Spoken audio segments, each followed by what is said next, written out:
When Elena Cross walked into that bakery with her 5-year-old son, she had no idea the ghost she'd been running from for 6 years was already there, watching. Victor Moretti, the crime lord she'd fled while pregnant, recognized his own gray eyes staring back from the face of a child he never knew existed. And in the heartbeat before their worlds collided, before bullets shattered glass and blood-painted pristine floors, Elena learned the cruelest truth. You can't outrun your past when it's already found your future. Stay until the end to see how this impossible choice changes everything. Hit that like button and drop your city in the comments. I want to see how far Elena's story reaches. The Tuesday morning air smelled of cinnamon and promise. When Elena Cross pushed through the glass door of Rosewood Bakery, her 5-year-old son's small hand tucked safely in hers. She'd chosen this neighborhood specifically, quiet, unremarkable, the kind of place where people minded their own business and asked no questions. Exactly the kind of place a woman could disappear. "Mama, can I get the chocolate one?" Noah tugged at her sleeve, his gray eyes wide with hope as he pressed his nose against the display case. Elena's heart clenched the way it always did when she looked at those eyes. Her son had inherited almost everything from her, the dark hair, the olive skin, the delicate features. But those eyes were a ghost she carried every day. Storm cloud gray, piercing and intelligent far beyond his years. "We'll see, baby." She smoothed his hair, her fingers automatically checking the small backpack she always kept ready. Old habits. Survival instincts she'd honed over 6 years of running. "Let Mama order coffee first." The bakery was nearly empty at this hour. An elderly couple shared a croissant near the window. A young woman typed furiously on a laptop, earbuds blocking out the world. And in the corner, shrouded in the shadows where morning light hadn't yet reached, a man sat alone. Elena didn't look at him. She'd trained herself not to notice men, especially men who sat alone in corners, men who radiated the kind of stillness that spoke of coiled violence. She'd learned that lesson the hard way, in another life, when she'd been young and stupid enough to fall in love with danger. "One small coffee, black, and a milk for him," she told the barista, a cheerful woman with flour dusting her apron. And she glanced down at Noah's hopeful face and felt her resolve crumble. "And one chocolate croissant." Noah's delighted squeal made her smile despite the perpetual weight in her chest. This was why she'd left. This innocent joy, this childhood unburdened by the weight of violence and blood money.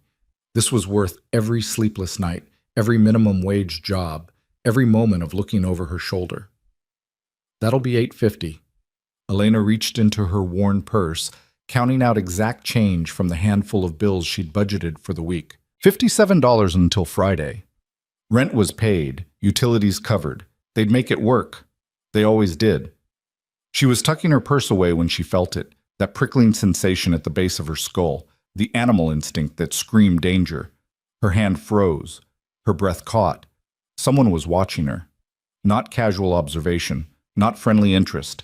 The kind of focused attention that stripped away 6 years of careful invisibility and left her exposed, vulnerable, seen. Elena's training kicked in. Don't turn around, don't show fear, collect Noah, leave calmly. She reached for her son's hand. "Mama, that man is looking at us."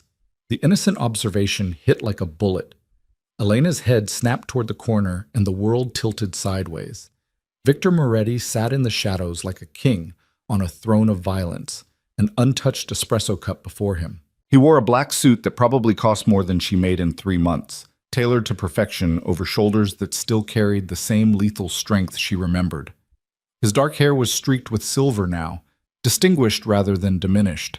His face remained carved from granite and ruthlessness, high cheekbones, strong jaw, a mouth that had once whispered promises against her skin before it issued death sentences.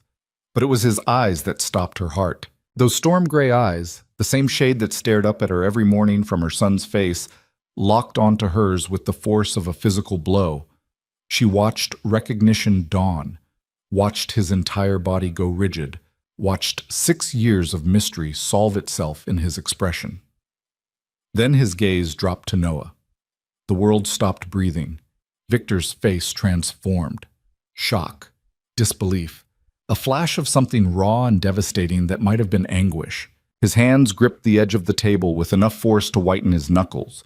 the only outward sign of the earthquake happening beneath that controlled exterior.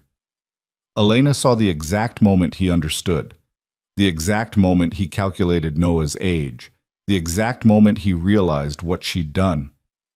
Elena. Her name on his lips after 6 years of silence hit like a prayer and a curse tangled together. His voice was exactly as she remembered, dark whiskey and smoke, refined and brutal in equal measure. What have you done? She grabbed Noah's hand so hard he whimpered. We're leaving. Mama. Now, Noah. But Victor was already standing, already moving with that predator's grace that used to make her pulse race for entirely different reasons. You're not going anywhere. The barista looked up, sensing trouble. The elderly couple paused mid-conversation. The laptop woman pulled out her earbuds. Elena backed toward the door, pulling Noah with her. Stay away from us. Us? Victor's laugh was broken glass. That's interesting, considering you stole 6 years of us from me. He took another step forward, and Elena saw the tremor in his hands before he fisted them at his sides. How old is he, Elena? How old is my son? The words hung in the air like an execution order. He's not... But the lie died on her lips because those identical gray eyes were staring at each other across 6 feet of bakery floor, genetic proof that no denial could overcome. 5? Victor's voice cracked on the number. You left while you were pregnant. You carried my child, gave birth alone, raised him without me. To protect him from you. Elena's voice came out stronger than she felt. From your world, from everything you represent. Protect him? Victor's control was fracturing, emotion bleeding through the cracks. I spent 6 years searching for you. 6 years thinking you were dead or worse, and you were... His eyes found Noah again, softening in a way Elena had never seen. You were raising our son. Noah pressed against Elena's leg, confused and frightened by the intensity crackling between the adults. Mama, who is he? The question shattered something in Victor's expression. He dropped to one knee, bringing himself to Noah's eye level with a gentleness that seemed impossible from a man who'd built an empire on violence. My name is Victor. His voice roughened with barely contained emotion. And I'm... The window exploded. Glass burst inward in a glittering wave of death. Elena's scream tangled with Noah's as she threw herself over him, her body a shield against the spray of shards. Gunfire erupted, rapid, professional, the distinct pop, pop, pop of suppressed weapons. The world became chaos. Victor was already moving, his body covering them both before Elena's mind could process the shift. His weight pinned them to the floor as bullets punched through walls and shattered displays. The barista's scream cut off with horrifying finality. The elderly couple's table exploded in splinters. Stay down! Victor's command was absolute authority. His hand pressed against Elena's head, keeping her and Noah pressed to the tile. Don't move. Don't look up. Through the ringing in her ears, Elena heard shouting, heavy footsteps, return fire, more glass breaking, the metallic scent of blood mixing with cinnamon and coffee. Then Victor was barking orders in that voice. The one she remembered from nightmares, cold and precise, and absolutely lethal. Perimeter, now. 3 on the street. Marco, the alley. Nobody gets within 50 feet. But, boss, we need to move. Get them to the car. The woman and child are priority 1. Anyone who gets close dies. Strong hands grabbed Elena's arms. She fought instinctively, clutching Noah to her chest. Mrs. Moretti, we need to go. A man's voice, urgent but respectful. It's not safe here. Mrs. Moretti. The name she'd shed 6 years ago hit like a slap. We're not, move. Victor's roar cut through her protest. Now! Elena found herself hauled to her feet, Noah sobbing in her arms as 2 men in dark suits formed a human shield around them. Through the chaos, she caught glimpses of carnage, bodies on the floor, blood pooling, the barista's sightless eyes. Victor was at the door, weapon in hand, firing with brutal efficiency at targets Elena couldn't see. His movements were fluid, practiced, terrifyingly competent. This was the man she'd run from, not the one who'd whispered poetry in Italian, but the one who dealt in death as casually as breathing. The SUV, now! Victor dropped an attacker with 2 shots to center mass, stepped over the body without breaking stride. Elena, move your ass or we're all dead. The bodyguards propelled her forward. Outside, the quiet neighborhood street had transformed into a war zone. Two black SUVs idled at the curb, doors open. Men in suits returned fire toward a nondescript sedan. Civilians screamed and scattered. Elena's mind screamed at her to run, but Noah's terrified sobs and the very real bullets punching through brick walls overrode everything. These men were trying to kill them. Victor's men were trying to save them. She ran. Hands pushed her into the SUV. Noah was torn from her arms. She screamed, but he was just being buckled into a car seat that shouldn't have been there, shouldn't have existed unless Victor had been preparing for this, unless he'd been ready. Victor dove into the front seat as the SUV lurched into motion. Bullets sparked off bulletproof glass. The driver took a corner hard enough to throw Elena against the door. Status, Victor barked into a phone. 3 down, 2 fled. Civilians are casualties. Police inbound, ETA 3 minutes. Clean it. Standard protocols, make it disappear. Victor's voice was ice and efficiency. Then he turned in his seat and those eyes found Elena's. Are you hurt? She couldn't answer, couldn't process. The man who'd just orchestrated a massacre was looking at her with concern, with tenderness, with something that looked dangerously like love. Elena, softer now. Are you hurt? She shook her head, then immediately checked Noah. Her hands ran over him frantically, searching for blood, for wounds, for any sign that this nightmare had touched him. Mama, I'm scared. Noah's face was pale, tears streaking his cheeks. What's happening? Shh, baby, it's okay. We're okay. The lies tasted like ash. Victor's expression when he looked at Noah transformed everything. The ice melted. The predator gentled. He reached back with one hand, slowly, carefully, as if approaching something precious and fragile. Noah, is it? His voice cracked on the name. That's a strong name. Noah stared at the stranger's hand, then looked to Elena for permission. She should say no, should pull Noah away from this man who dealt in death and violence, should protect her son from the world she'd spent 6 years running from. But the bullets were real. The bodies were real. The men who'd tried to kill them were real. And Victor, despite everything, despite 6 years and lies and stolen time, Victor had protected them. Noah took Victor's hand with heartbreaking trust, his small fingers disappearing in that scarred palm. I'm 5, Noah whispered. I like dinosaurs and SpongeBob. Mama says I'm brave. Victor's throat worked. You are brave. The bravest. His eyes lifted to Elena's and she saw everything there, accusation and anguish, rage and recognition, promises and threats. But you're safe now. I promise you're safe. The SUV wound through streets Elena didn't recognize, taking turns designed to lose tails and avoid traffic cameras. The driver and another man in front said nothing, professional silence that spoke of years working together. Elena's mind raced. They were in Victor's vehicle, protected by Victor's men, heading to Victor's location. Every mile took them deeper into the world she'd sworn never to touch again. Where are you taking us? Her voice came out steadier than she felt. Somewhere safe. Victor's attention remained locked on Noah, drinking in details like a man dying of thirst. Somewhere they can't reach you. Who were they? People who make bad decisions? Victor's jaw tightened. People who just made their last one. The SUV pulled up to a gated estate 30 minutes later. Massive iron gates swung open to reveal a driveway lined with manicured hedges, leading to a house that looked like it belonged in a magazine spread. Modern architecture combined with old-world elegance, all stone and glass and money that whispered rather than shouted. Guards stood at intervals, discreet but visible. Cameras tracked their approach. This wasn't a home. It was a fortress. We can't. Elena's protest died as the SUV stopped and Victor exited, coming around to open her door himself. He offered his hand like a gentleman, like they were arriving at a dinner party instead of fleeing an ambush. You can. You will. Because whatever life you built running from me just ended in that bakery. You can't just take us.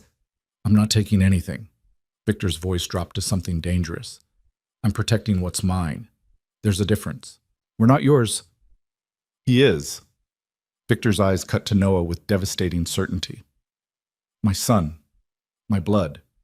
Mine. And anyone who tries to hurt him dies screaming.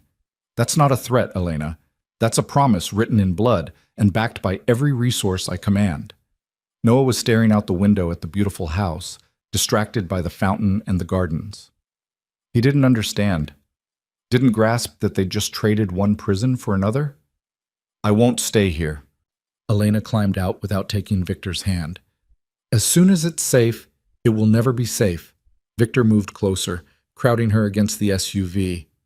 The moment those men saw you with me, the moment they connected you to that child, you became a target. You think you can go back to your studio apartment and your minimum wage job? You think they won't find you? Won't use you to get to me? I've been invisible for 6 years. You were invisible because I was looking for a woman alone. Victor's hand came up to cup her face, the touch achingly familiar despite the years. Not a woman with my son. Not a woman who gave me the one thing I never thought I'd have. You think I'm the only one who'll recognize those eyes? Every enemy I've ever made will put it together eventually. The truth of it settled like lead in her stomach. She'd been so careful, so cautious. But she'd never anticipated this, never thought about what would happen if Victor found them. Mama! Noah's voice pulled her back. Is this where we're staying? It's really big. Victor released her face, but not her eyes. It's where you'll be safe, both of you, for as long as it takes. As long as what takes? As long as it takes for me to end everyone who knows you exist. Victor's smile was winter and razor blades. And then we're going to have a very long conversation about the 6 years you stole from me. Oh. Inside the house, Elena felt reality shift further from anything she recognized. The entryway alone was larger than her entire apartment. Marble floors, soaring ceilings, art that probably cost more than she'd earned in her entire life. A woman appeared, older, elegant, with kind eyes that assessed Elena and Noah with maternal warmth. Mr. Moretti, you're home early. We have guests, Maria. Victor's hand settled on Noah's shoulder with possessive gentleness. This is Elena and Noah. They'll be staying indefinitely. Prepare the east wing, connecting rooms, whatever they need. Maria's eyes widened fractionally, the only sign of surprise, before she nodded. Of course, welcome to Rosewood Manor. She smiled at Noah. Are you hungry, young man? I just made fresh cookies. Noah looked to Elena, seeking permission in this strange new world. It's okay, baby. What else could she say? They were here. They were trapped. Might as well let him have cookies. Noah followed Maria toward what Elena assumed was the kitchen, chattering about dinosaurs with the resilience of childhood. The moment he was gone, Elena rounded on Victor. You can't keep us here. Watch me. This is kidnapping. This is protection. Victor moved to the bar, poured himself 3 fingers of scotch. Would you prefer I send you home? Let you and our son walk back into an active war zone? Your war zone, your enemies, your world of violence and death. Elena's control was cracking. 6 years of fear and exhaustion bleeding through. I left to get away from this. You left while carrying my child, Victor's shout echoed through the house. The scotch glass shattered against the wall. You let me think you were dead while you raised my son. Do you have any idea? His voice broke.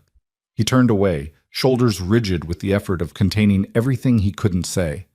Elena had never seen Victor lose control, not once in the 2 years they'd been married.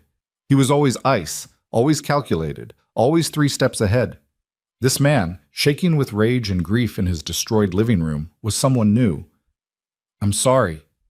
The words surprised her. For that. For letting you think I was dead. But I'm not sorry for leaving. I'm not sorry for giving Noah a chance at a normal life. Normal? Victor laughed bitterly. You've been running scared for 6 years, moving every few months, working jobs beneath you, looking over your shoulder every second. You call that normal? Better than growing up surrounded by... She gestured at everything. This. Blood money and bodyguards and people trying to kill him because of whose son he is. He wouldn't be a target if you'd stayed. Victor turned back to her, and the anguish in his eyes was devastating. I would have protected you both. Built everything to keep you safe. Instead, you made him vulnerable. Made him a secret. Made him exactly the kind of leverage my enemies dream of. The accusation hit home because it was true. In trying to protect Noah from Victor's world, she'd made him the perfect weapon against it. I did what I thought was right. You did what was easy. Victor's words cut deep. Running is always easier than fighting, but you don't get to make that choice anymore, Elena. The moment those bullets started flying, the moment they saw our son, the choice was made for you. So what now? Elena wrapped her arms around herself. You keep us prisoner, force us to play house in your fortress?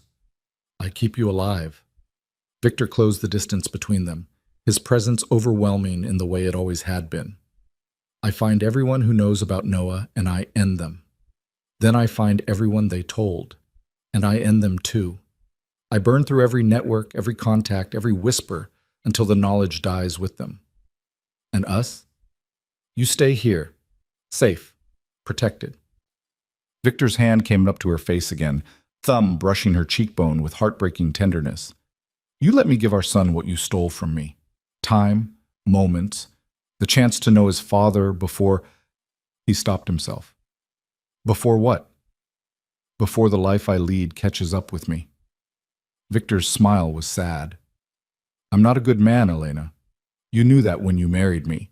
But I would have been a good father. I would have tried. The words broke something in her chest. She'd painted Victor as a monster in her mind for 6 years. Easier to run from a monster than from a complicated man who loved her but lived in darkness. Easier to justify theft when the victim was purely villainous. But the man looking at her now, the man who'd taken bullets meant for them, who'd recognized his son in a heartbeat, who was shattering before her eyes, this man was far more dangerous than any monster. Because this man she could forgive, could understand, could maybe even... No, that way led back to everything she'd escaped. I need to think. Elena pulled away from his touch. I need space. I need... Mama! Noah's delighted shout echoed from somewhere deeper in the house. Come see, there's a pool and a game room, and Maria says there's horses. Victor's expression softened impossibly. Go, be with our son, process what needs processing. But, Elena? He waited until she met his eyes. Running ended today. Whatever comes next, we face it together, all three of us. As a family. We're not a family. We were. Victor's certainty was absolute. We will be again. I'll make sure of it. The promise in those words terrified her more than any threat ever could. Elena found Noah in a sunroom that overlooked gardens worthy of a palace. He was pressing his face against the glass, breath fogging as he pointed at everything with childish wonder. Mama, look! Real peacocks. Can we keep one? Baby, we're not staying here. Elena knelt beside him, trying to find words that would make sense to a 5-year-old. This is just temporary, until it's safe to go home. But our apartment is small and has roaches. Noah's brutal honesty made her flinch. This place is nice, and that man, Victor, he has the same eyes as me. So he'd noticed. Of course he'd noticed. Noah was brilliant, observant, already asking questions Elena wasn't ready to answer. He does. Is he my daddy? The question landed like a bullet she couldn't dodge. In 5 years, Noah had asked about his father dozens of times. Elena had crafted careful half-truths, stories about a man who'd loved them but couldn't stay. She'd never outright denied Victor's existence, but she'd never confirmed it either. Now faced with those gray eyes, so heartbreakingly identical to the ones that had watched them from across the bakery, she couldn't lie anymore. Yes. The word cracked something open inside her. Yes, baby. He's your daddy. Noah processed this with the seriousness of childhood. Why doesn't he live with us? Because Mama made a mistake. Elena pulled him into her lap, holding tight. A long time ago, Mama got scared and ran away, and I didn't tell your daddy about you because I thought it was safer. But he found us anyway. He did. Are you still scared? Elena looked around the beautiful house, thought about the bullets and the bodies and the man whose world had just exploded with the revelation of a son. Yes, but for different reasons now. I like him. Noah's simple declaration was devastating. He protected us. Like a superhero. He's not a hero, baby. Elena needed him to understand this, even if he was too young to fully grasp it. He's a complicated man who does things that aren't always good, but yes, he protected us. And he'll keep protecting us. Because we're family? Because you're his son. Elena kissed Noah's hair. And he'll do anything for you. Anything at all. The weight of that truth settled between them. Victor Moretti, crime lord and king of the East Coast underworld, had a weakness now. A 5-year-old boy with gray eyes and an innocent heart.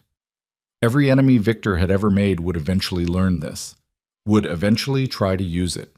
She'd been so focused on protecting Noah from Victor's world that she'd never considered what would happen when that world found them anyway. Now they were in the eye of a storm she'd created, and the only shelter available came wrapped in the arms of the man she'd run from. Maria appeared in the doorway, her smile warm but knowing. Dinner will be ready in an hour. Mr. Moretti has requested you join him. There are clothes prepared in your rooms if you'd like to freshen up. We have our own clothes, Elena started, which are in a studio apartment that's already being watched by no fewer than 3 hostile organizations. Victor's voice came from behind Maria. He changed into casual clothes, jeans and a black Henley that reminded Elena painfully of earlier days when he'd been hers and she'd been naive enough to think love conquered all. He moved into the room with that same predatory grace, but his entire focus was on Noah. Do you like dinosaurs, Noah? Noah nodded enthusiastically. Velociraptors are the best. They hunted in packs and had really big claws. Smart and deadly. Good choice. Victor's smile was genuine, transforming his entire face. I have something to show you. If your mother says it's okay. Both sets of gray eyes turned to Elena, waiting for permission she didn't want to give but couldn't deny. Okay, but just for a little while. Victor offered his hand to Noah, and Elena's heart cracked watching her son take it without hesitation. They walked away together, Victor adjusting his stride to match Noah's smaller steps, already listening to her son's enthusiastic chatter about dinosaur facts, with the focus of someone starving for this connection. Maria settled into the chair beside Elena, her expression kind but frank. That man has torn apart empires. He's destroyed men for looking at him wrong. But the way he looks at that boy, that's something different, something that might save him, or destroy him completely. I didn't want this for Noah, Elena's voice broke. Any of this. None of us get to choose the families we're born into. Maria's weathered hand patted Elena's. But we can choose how we face them. Mr. Moretti is not a good man by most standards, but he's capable of love in ways that terrify him. That boy is his second chance, and you... She looked at Elena shrewdly. You're the woman who gave him something he thought was impossible. He'll move heaven and earth to keep you both. The question is whether you'll let him. Elena didn't have an answer, couldn't formulate one that made sense when her entire world had detonated in a bakery 6 hours ago. Through the window, she watched Victor and Noah in the garden. Her son was gesturing wildly, explaining something with the passion only children possess. Victor was crouched down to his level, giving him absolute attention, nodding seriously at whatever earth-shattering revelation a 5-year-old considered important. For just a moment, they looked like what they were, father and son, finding each other despite the years and lies and violence between them. And Elena realized with dawning horror that the biggest threat to her carefully constructed life wasn't Victor's enemies or his violence or his world of darkness. It was the possibility that Noah would love his father, would choose this life, would become exactly what Elena had spent 6 years protecting him from. Because watching them together, seeing Noah's delighted grin and Victor's tender devastation, Elena understood a fundamental truth. Victor wouldn't just protect their son. He would claim him, would shape him, would give him everything Elena never could: power, security, a legacy written in blood and fear. And Noah, with his brilliant mind and those dangerous gray eyes, might embrace it all. The thought terrified her more than any ambush ever could, because you could run from bullets. You could hide from enemies. But how did you protect your child from destiny? How did you save him from becoming his father's son? Dinner that evening was surreal in ways Elena couldn't have predicted. The formal dining room could have seated 20, but Victor had insisted on the smaller table by the windows, intimate and oddly domestic, despite the armed guards visible in the garden beyond. Noah sat between them in a booster seat that had appeared from nowhere, chattering between bites of chicken that Maria had prepared without seasoning. somehow knowing without being told that a 5-year-old wouldn't appreciate the rosemary and garlic that graced the adult portions. And then the T-Rex tried to eat the Triceratops, but the Triceratops had really big horns, and he was like, no way. And they fought, and Noah gestured wildly with his fork, nearly launching a piece of broccoli across the table. Easy, champion. Victor caught Noah's hand gently, redirecting it back to his plate. The dinosaurs will still be there after you swallow. Elena watched this interaction with her stomach in knots. Victor moved with Noah like he'd been doing it for years instead of hours. The gentle corrections, the attentive listening, the way he cut Noah's chicken into smaller pieces without being asked. It all came naturally to a man who'd never known he had a son until this morning. "You're good at this," she said quietly, the words escaping before she could stop them. Victor's eyes met hers across the table, something raw and honest flickering in their depths. "I've had 6 years to imagine it, every version, every possibility." His jaw tightened. "I just never thought the first time I'd feed my son dinner would be the same day I learned he existed." The accusation was soft, but it landed hard. Elena looked away, focusing on her own plate where food had turned to ash in her mouth. "Mama says you're my daddy." Noah's pronouncement cut through the tension with childish directness. "Are you going to live with us now?" Victor's expression transformed, hope and longing so naked it hurt to witness. "Would you like that?" "Yeah." Then Mama wouldn't be sad anymore. Noah returned to his dinner, unaware of the bomb he'd just detonated. "She cries at night sometimes. She thinks I don't hear, but I do." Elena's throat closed. She'd been so careful, so quiet. Apparently not quiet enough. "Does she?" Victor's voice had gone dangerously soft. His eyes found Elena's again, seeing too much, understanding things she'd never wanted him to know. "Why do you think she's sad, Noah?" "'Cause we don't have a daddy. All the other kids at school have daddies who pick them up and come to stuff. But Mama always comes alone." Noah shrugged with 5-year-old wisdom. "I asked Santa for a daddy last Christmas, but I got a dinosaur book instead. It was still pretty good, though." The silence that followed was deafening. Victor's hand had gone white-knuckled around his fork. When he spoke, his voice carried the weight of absolute conviction. "You have a daddy now, Noah, and I'm going to every single thing, every school play, every birthday, every moment I can." His eyes never left Elena's. "I'm going to make up for every second I missed. I promise you that." "Even T-ball? I'm going to start T-ball in spring." "Especially T-ball." Victor's smile was fierce. "I'll teach you myself. We'll practice every day if you want." "Victor," Elena tried to interrupt to slow this runaway train before Noah's heart got invested in promises that might shatter. "Can I be excused?" Noah was already sliding from his seat, attention span exhausted by adult conversation. "Maria said there's ice cream." "May I?" Elena corrected automatically. "May I be excused?" Victor nodded, his gaze still locked on Elena. "Go ahead, champion. Tell Maria I said you can have 2 scoops." Noah's delighted cheer echoed as he raced toward the kitchen, leaving his parents in brittle silence. "You can't promise him things like that." Elena's words came out sharper than intended. "You can't just—" "Can't what? Be his father?" Victor stood, moving around the table with predatory focus. "Can't give him what every child deserves? Can't try to be present in his life? Can't make promises you won't keep?" Elena stood too, refusing to be cornered. "Your life, your world, it doesn't leave room for t-ball games and school plays." "Then I'll make room." Victor stopped close enough that she could feel his heat, see the flecks of silver in those storm-gray eyes. "I'll burn down everything that stands between me and my son. I'll restructure my entire operation if that's what it takes." "People like you don't change. People like me?" Victor's laugh was bitter. "You mean people who built empires from nothing? People who control half the eastern seaboard? People who just discovered the one thing they actually give a damn about protecting? People who kill for a living?" Elena held her ground. "People whose enemies shoot up bakeries. People whose children become targets just by existing."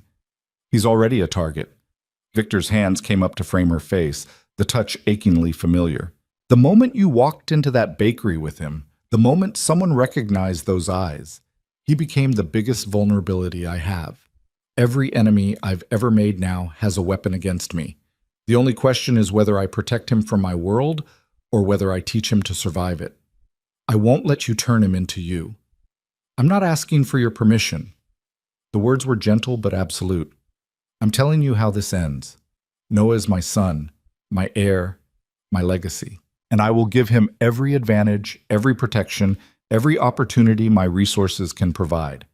You can fight me on this, Elena. You can hate me for it, but you can't stop it. I can leave. Where?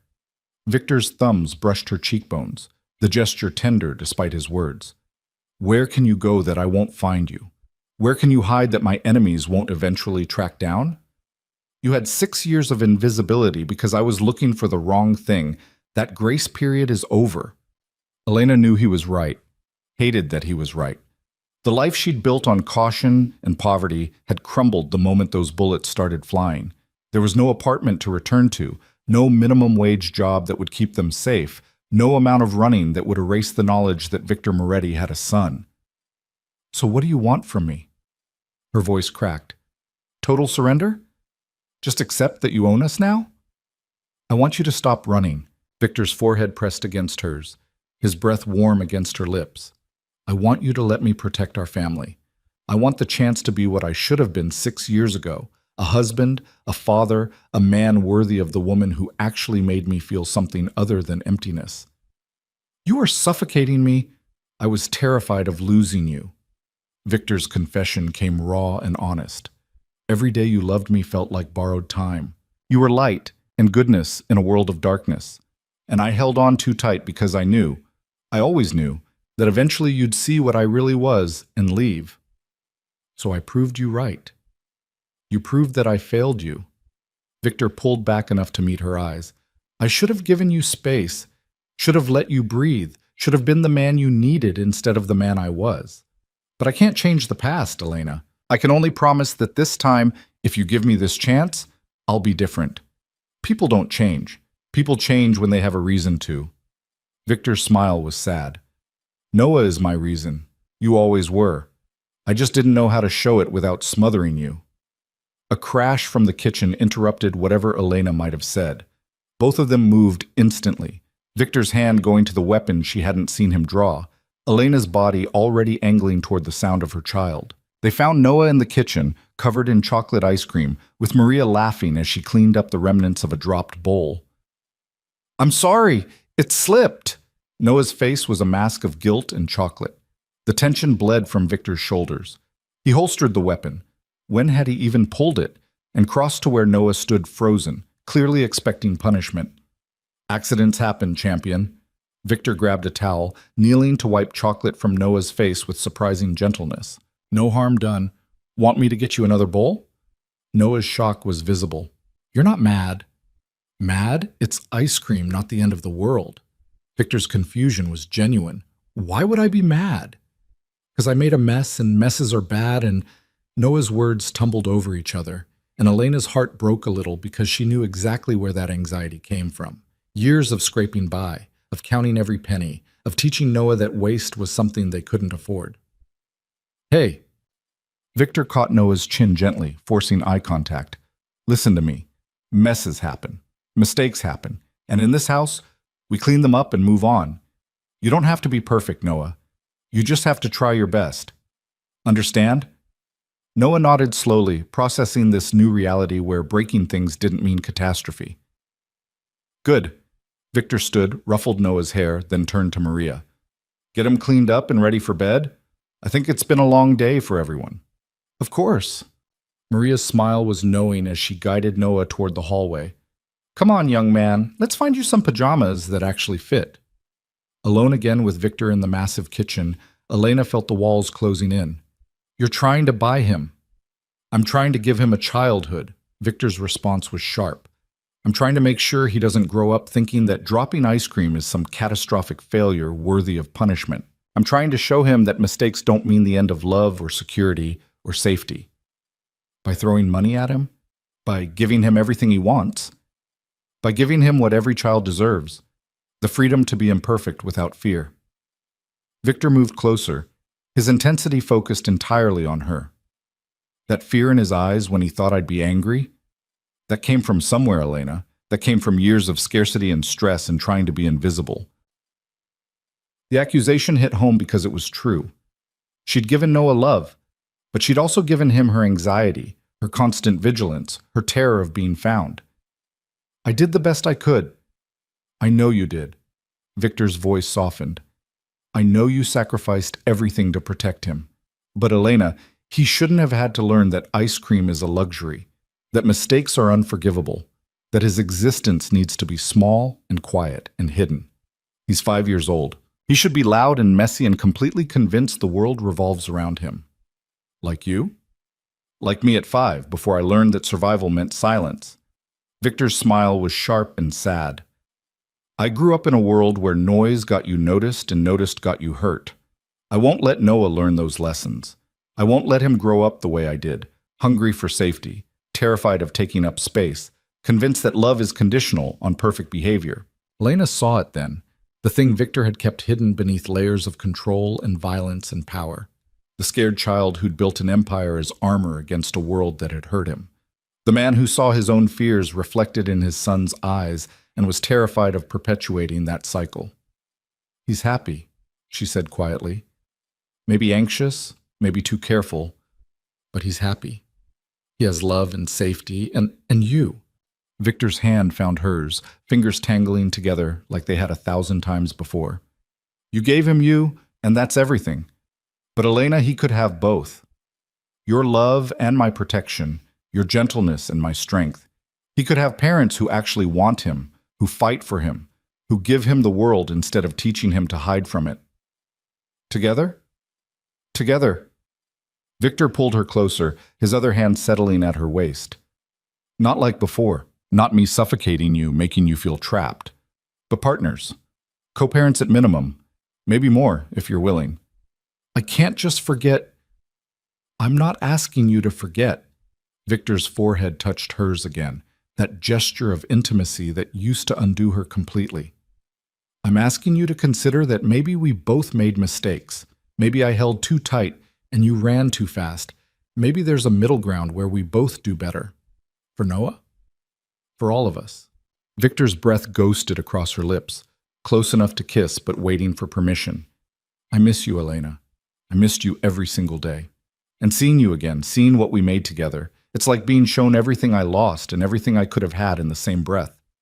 Elena's resolve was cracking, 6 years of carefully maintained distance eroding under the weight of Victor's presence. He still smelled the same, expensive cologne and something darker, something that had always made her pulse race.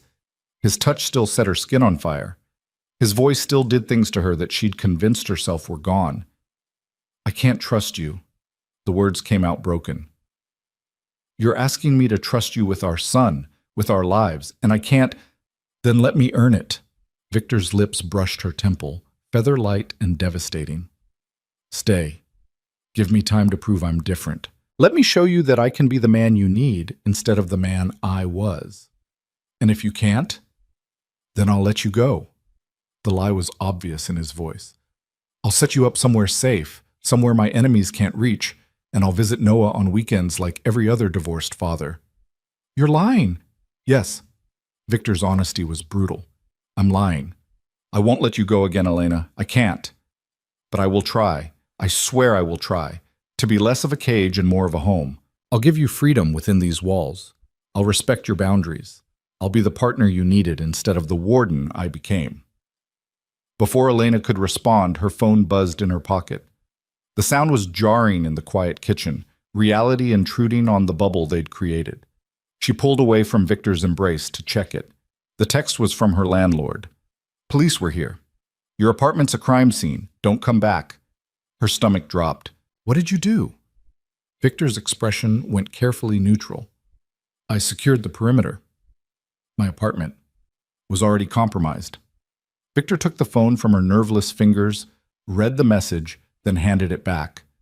I told you, 3 hostile organizations had eyes on it within hours of the bakery incident. I sent a team to clear it out before they could plant surveillance or worse. A team.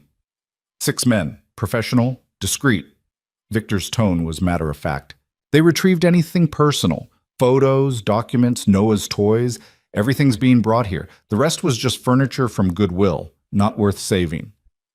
You had no right. I had every right. Victor's calm was infuriating. That apartment was a trap waiting to spring. Going back there would have gotten you killed, probably gotten Noah taken. I eliminated the threat. That's what I do. You destroyed my life. I saved your life. Victor caught her shoulders when she tried to turn away. Elena, listen to me. In the 6 hours since that ambush, I've had my people tracking every thread. The men who attacked the bakery?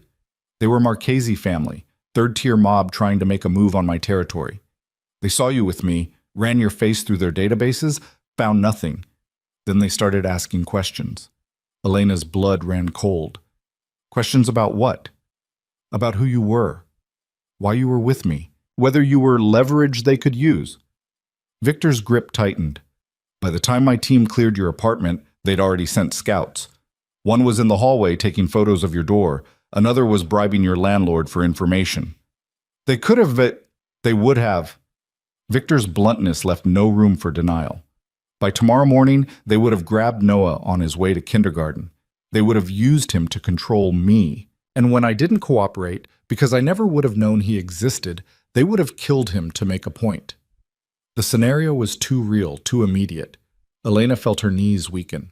Victor caught her, guided her to a chair, knelt before her with his hands on her knees. This is the world I live in, Elena. This is what I protect against every single day.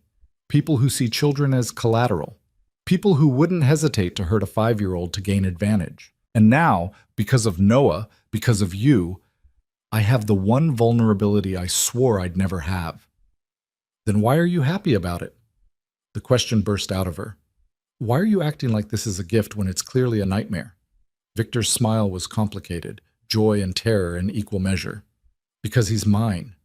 Because despite everything, despite the danger and the complications and the fact that you hate me for it, I have a son. I have you back, even if you don't want to be here. I have a family. A reason to keep fighting that's bigger than empire or revenge or any of the hollow victories that used to sustain me. You're insane. Probably. Victor's thumb brushed her knee. But I'm insane with purpose now. Every decision I make, every move I execute, every enemy I eliminate, it's all for him. For both of you. To build a world where Noah can be safe, can be happy, can grow up without fear. By teaching him to be you. By teaching him to be better than me. Victor's correction was firm. I'm not raising an heir to my empire. I'm raising a boy who'll have choices I never did. He can be whatever he wants. Doctor, teacher, artist. As long as he's protected, as long as he's loved, as long as he knows his worth isn't measured in violence or power. Elena wanted to believe him. Wanted to trust that the man kneeling before her could somehow separate his son from the darkness he inhabited. But she'd seen too much. Knew too well how that world consumed everything it touched. He'll still grow up surrounded by this. She gestured at the enormous house, the visible guards, the evidence of wealth built on suffering. He'll still learn that rules don't apply to us, that power solves problems, that people are disposable. Then teach him different. Victor's challenge was direct. Stay. Be his moral compass. Show him the gentleness and empathy I can't. Make sure he grows up knowing both sides, the protection I can offer and the compassion you embody. Together, we give him balance. Or we tear him apart trying to make him choose. We don't make him choose anything. Victor stood, pulled Elena to her feet with him. We love him. We protect him. We give him the tools to navigate this world without being destroyed by it. And when he's old enough, we trust him to forge his own path. Footsteps on the stairs announced Noah's return, freshly bathed and wearing pajamas that actually fit. New purchases, Elena realized with a pang. Victor had already been preparing for this, already buying clothes and car seats and everything a child might need. Mama, my room has glow-in-the-dark stars! Noah launched himself at Elena, still vibrating with the energy of new discoveries. And there's a big bed and a bookshelf, and Maria says tomorrow we can get whatever books I want. Elena caught him, buried her face in his clean hair, breathed in the scent of her child. That sounds wonderful, baby. Will you tuck me in? Noah pulled back to look at her seriously. In the new room? Of course. Can Victor come too?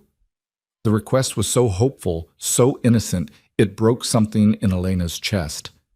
He promised to tell me about the horses. Elena's eyes met Victor's over Noah's head. She saw the naked longing there, the desperate hope that she'd allow this small intimacy, this tiny step toward something that might resemble family. If he wants to. I want to. Victor's voice was rough with emotion. I'd like nothing more, champion. The three of them climbed the stairs together, Noah between them chattering about everything he'd discovered in his short time in this new world. The East Wing bedroom prepared for him was indeed perfect for a child, not overly ornate, just comfortable and welcoming with those promised glow stars scattered across the ceiling. Elena tucked Noah in while Victor stood in the doorway, watching with an expression she couldn't quite read. When she finished, she expected Victor to take his turn, but instead he remained still. Victor promised horses, Noah prompted sleepily. I promised to tell you about them. Victor moved to the other side of the bed, settling into a chair that someone had placed there. There are 3 horses in the stable. Midnight is a black gelding, very gentle. Aurora is a mare who thinks she's in charge. And Comet is young, still learning, kind of like you. Can I ride them? When you're ready, we'll start with lessons. Make sure you know how to be safe around them. Victor's hand hovered over Noah's for a moment before settling gently on the small fingers. Animals can sense fear and kindness. You have to approach them with confidence and respect. Like people? Victor's surprised laugh was genuine. Exactly like people. You're a smart kid, you know that? Mama says I get it from her. Noah's words were slurring with sleep. But I have your eyes. You do. Victor's voice dropped to something tender and awed. You have my eyes and your mother's heart. Best of both worlds. Noah's breathing evened out, sleep claiming him with the suddenness of childhood. But Victor didn't move, didn't release his son's hand, just sat there watching Noah sleep like he was witnessing a miracle. Elena stood frozen by the door, watching this man she'd fled transform into someone she barely recognized. The Victor she'd known had been all hard edges and controlled violence. This version, gentle with their sleeping child, voice rough with barely contained emotion, was dangerously close to the man she'd fallen in love with before she'd learned what he really was. We should go. Her whisper broke the spell. Let him sleep. Victor stood reluctantly, bent to press a kiss to Noah's forehead with reverent gentleness, then followed Elena into the hallway. She led him to her own assigned room, connected to Noah's by a door that could lock from her side, she noted, and stopped at the threshold. Thank you. The words cost her. For today. For protecting us. For, she gestured vaguely. Everything. You don't have to thank me for protecting my family. Victor leaned against the doorframe, close but not crowding. That's not optional. That's not conditional. That's just what happens now. I'm still angry with you. I know. And I don't forgive you for how you were before. I don't forgive myself either. Victor's admission was quiet. I was a different man then. Harder. More afraid. I thought control meant safety and possession meant security. I was wrong. And now? Now I know that love means letting go even when it terrifies you. Victor's hand came up to cup her face, thumb brushing her cheekbone in that familiar gesture. Now I know that the tighter I hold, the faster you'll run.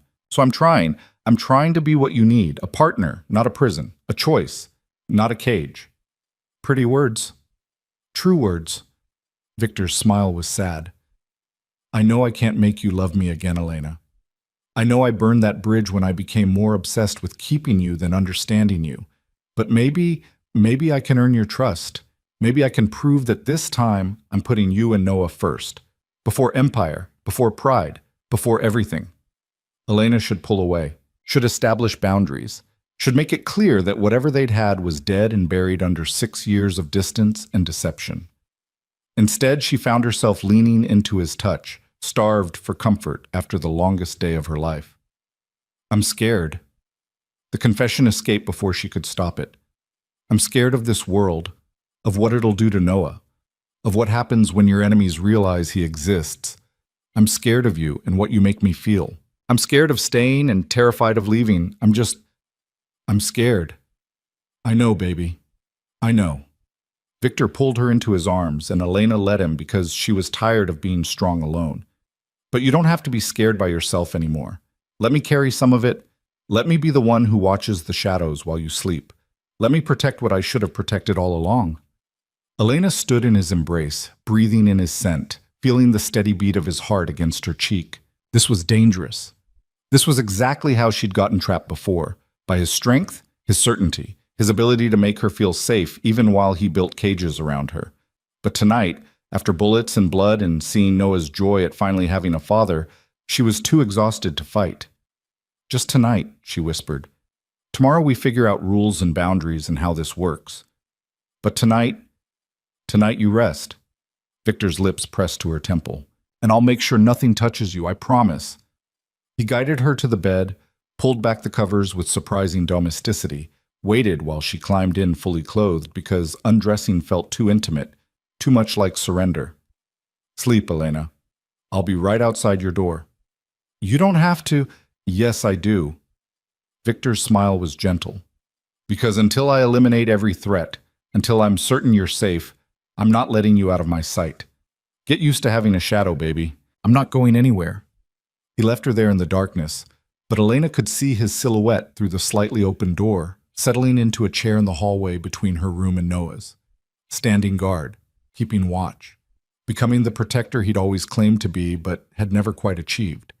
And despite everything, despite her fear and anger and the complexity of emotions tangling in her chest, Elena felt herself relax for the first time in 6 years. Because whatever else Victor Moretti was, whatever darkness he carried, one truth remained absolute. He would die before he let anything hurt their son. And maybe, just maybe, that was enough to build on. For now. Elena woke to sunlight streaming through unfamiliar windows and the sound of her son's laughter drifting up from somewhere below.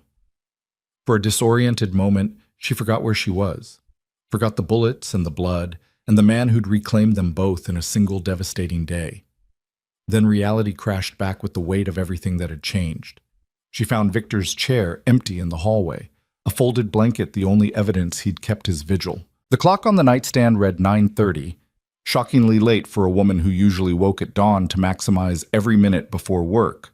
Except there was no work anymore. No apartment. No carefully constructed life of invisibility and survival. Just this, Victor's fortress and all the complicated promises that came with it. Elena followed Noah's voice downstairs, through hallways that seemed less intimidating in morning light. She found her son in the kitchen with Maria, standing on a step stool while he helped crack eggs into a bowl. He was covered in flour and completely delighted. "Mama, I'm making pancakes, real ones, not the frozen kind." Noah's grin was incandescent. "Maria says I'm a natural." "That boy has gentle hands," Maria confirmed, expertly guiding Noah through whisking the batter. Chef's hands, like his father. The casual mention of Victor as Noah's father still hit like a punch. Elena was saved from responding by Victor's entrance through the side door, dressed in running clothes and gleaming with sweat. He stopped when he saw her, something vulnerable flickering across his face before the usual control reasserted itself. "You slept." It wasn't a question. "Good. You needed it." "Where were you?" "Perimeter check, then 5 miles to clear my head." Victor grabbed a towel, wiped his face. "There are things we need to discuss. After breakfast." The words carried weight that made Elena's stomach clench. "What things?" "Later." Victor's eyes cut to Noah, a clear message that whatever needed saying wasn't for small ears. "First, I believe our son promised to make me try his pancakes." Noah beamed at the word "our," soaking up the possessive claim like sunlight. "I made chocolate chip ones special for you. Maria said they're your favorite." "She's right."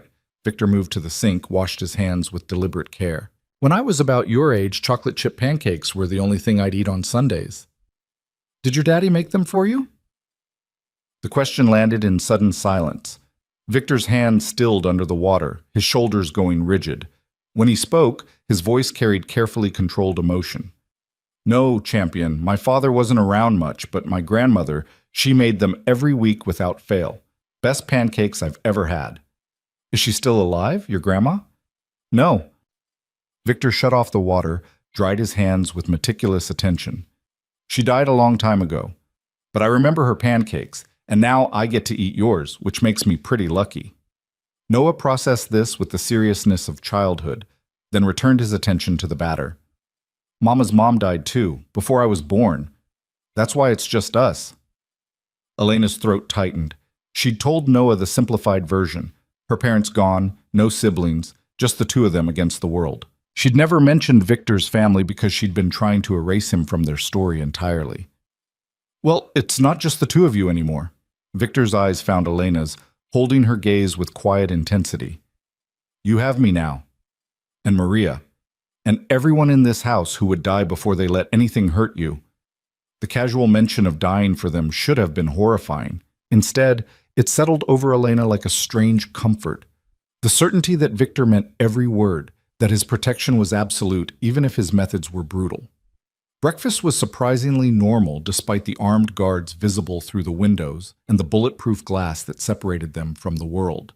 Noah chattered between bites, asking Victor endless questions about horses and dinosaurs and whether he could get a dog. Victor answered each one with patient attention, making promises Elena knew he'd keep because that was who he was, a man whose word was law, even to a 5-year-old. When Noah finally wound down, Maria whisked him away to get dressed, leaving Elena alone with Victor at the table. The easy domesticity evaporated, replaced by tension that crackled between them. Tell me. Elena set down her coffee. What do we need to discuss? Victor's expression went carefully neutral. The Marchese family made their move official last night. They've declared open season on anyone connected to me, with a particular bounty on new acquisitions. Meaning us. Meaning you and Noah, yes. Victor's jaw tightened. $500,000 for information leading to your location. Double that for actual acquisition. The numbers were staggering. $1 million is nothing compared to what they think they can gain by controlling my son. Victor's voice went hard. They're not the only ones. The Costellos are sniffing around. The Russians are asking questions. Every 2-bit crew that's ever wanted a piece of my territory is suddenly very interested in the mysterious woman and child who disappeared from a crime scene. Elena felt the walls closing in. How long until they find us? They won't. Victor's certainty was absolute. This estate is a fortress. 12-man security rotation. Surveillance that covers every inch of the property. Facial recognition at every entrance. They'd need a small army to get through, and even then they wouldn't make it past the gates. So we're prisoners. You're protected. Victor's correction was sharp. There's a difference. Not from where I'm sitting. Elena stood, paced to the window. You're asking us to live in a cage. I'm asking you to stay alive while I handle the threats.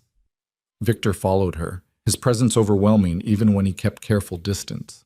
1 week, maybe 2. I dismantle the Marchese operation, make an example that discourages the others, and then you have breathing room.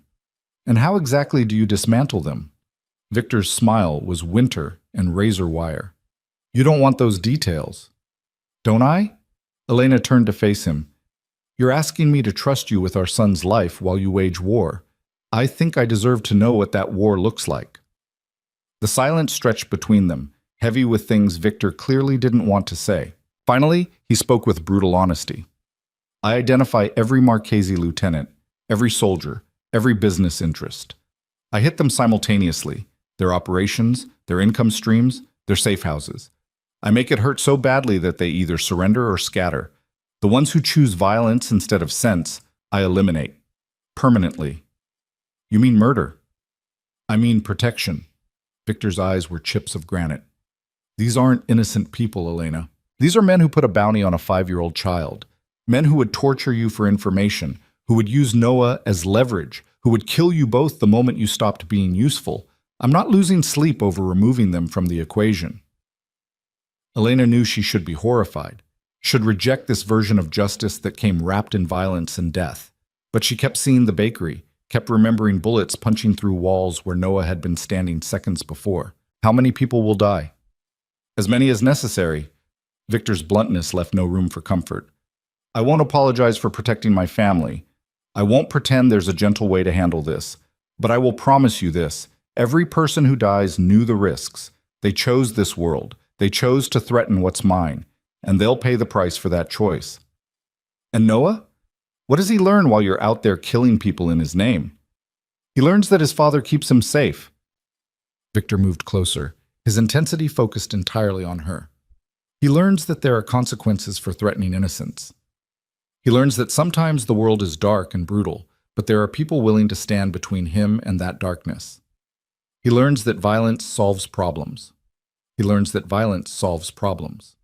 He learns that violence solves problems. He learns that violence solves problems.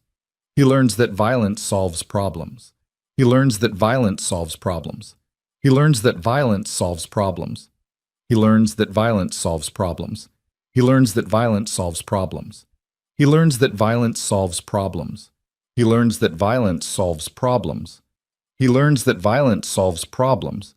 He learns that violence solves problems. He learns that violence solves problems. He learns that violence solves problems. He learns that violence solves problems. He learns that violence solves problems. He learns that violence solves problems. He learns that violence solves problems. He learns that violence solves problems. He learns that violence solves problems. He learns that violence solves problems. He learns that violence solves problems. He learns that violence solves problems. He learns that violence solves problems. He learns that violence solves problems. He learns that violence solves problems.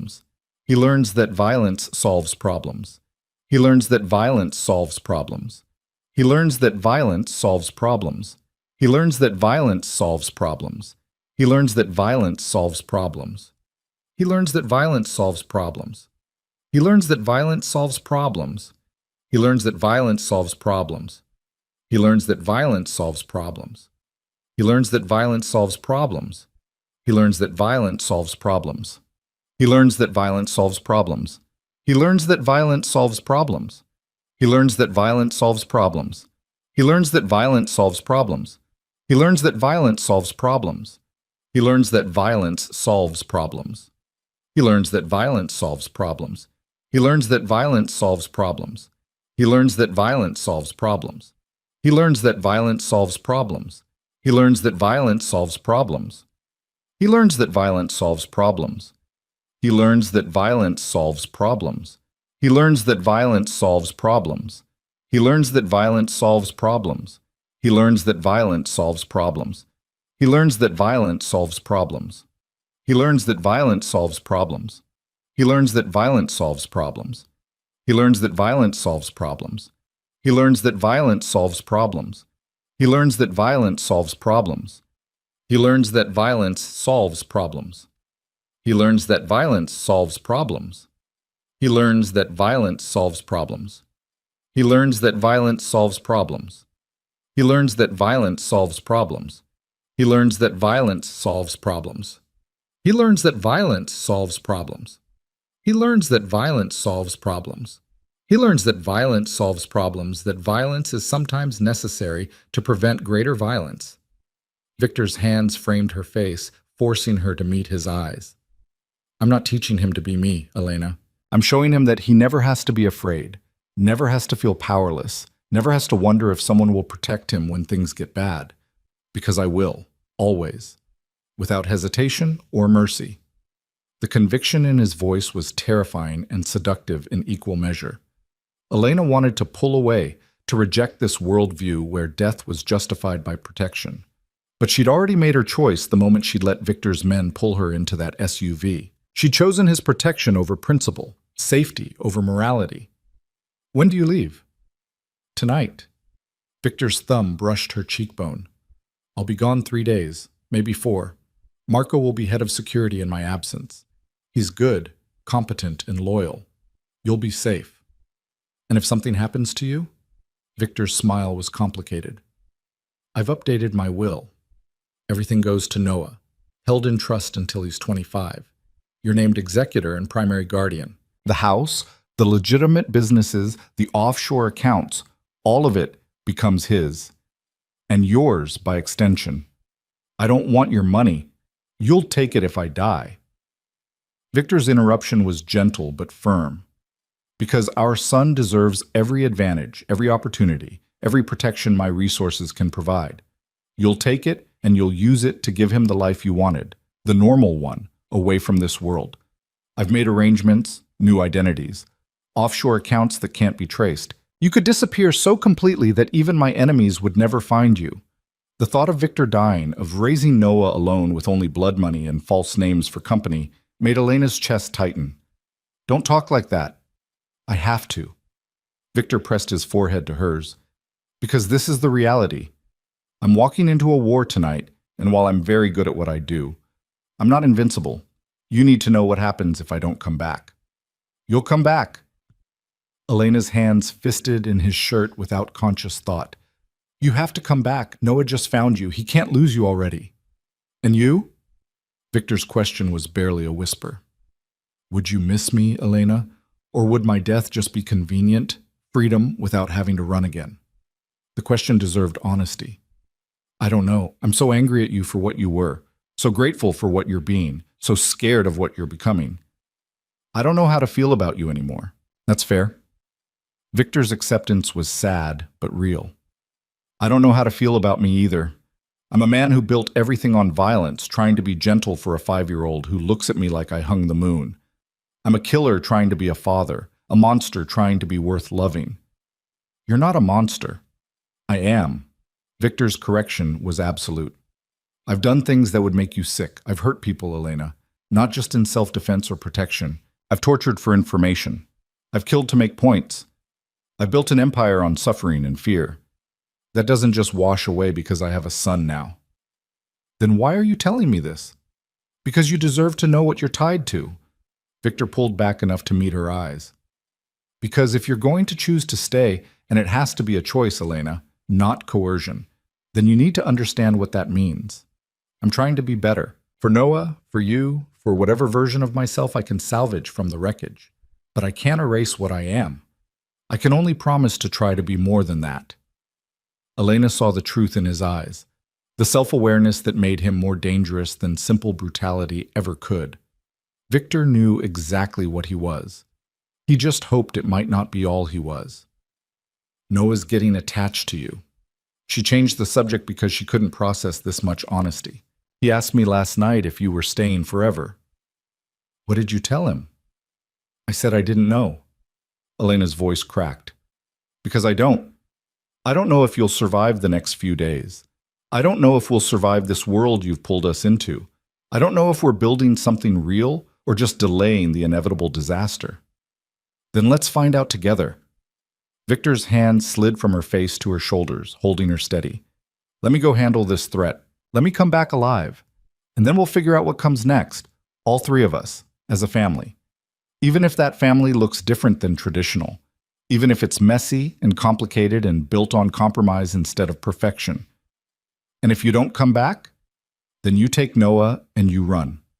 Victor's smile was bittersweet. You use every resource I've left you, and you give our son the life I can't. You tell him his father loved him more than anything. You let him grow up safe and normal and completely removed from this darkness. Promise me, Elena, if I die, you don't stay and fight. You just run. The promise lodged in her throat, but she forced it out. I promise. Good. Victor pulled her into an embrace that felt like goodbye. Take care of our boy while I'm gone. Let him be a kid. Let him be loud and messy and completely convinced the world revolves around him. Give him the childhood I can't. Elena clung to him, breathing in his scent, memorizing the feel of his arms around her. Tomorrow he'd be gone, walking into violence with the casual certainty of someone who'd done it 1,000 times. And she'd be here, waiting and wondering if Noah's father would come home or if they'd be building a life on the foundation of his grave. They stayed like that until Noah's running footsteps announced his return. Victor released Elena just as their son barreled into the kitchen, now dressed in new clothes that actually fit. Maria says we can visit the horses now. Can we? Please? Noah bounced with barely contained energy. Victor's entire demeanor shifted, the brutal crime lord disappearing behind the gentle father. Absolutely, let's go meet them properly. He offered his hand to Noah, who took it without hesitation, then extended his other hand to Elena. Join us? Elena looked at the offered hand, at the man who held it, at the son who represented everything good between them despite everything dark. She could refuse, could maintain distance, could protect herself from getting invested in this fragile thing they were building. Instead, she took his hand. The three of them walked out into morning sunshine, a family held together by biology and threat, and something that might become love if they were given enough time. The horses waited in their stable, and Noah's delighted squeals echoed across the estate as Victor lifted him up to pet Midnight's velvet nose. Elena watched her son transform, no longer the quiet, careful child who'd learned to make himself small.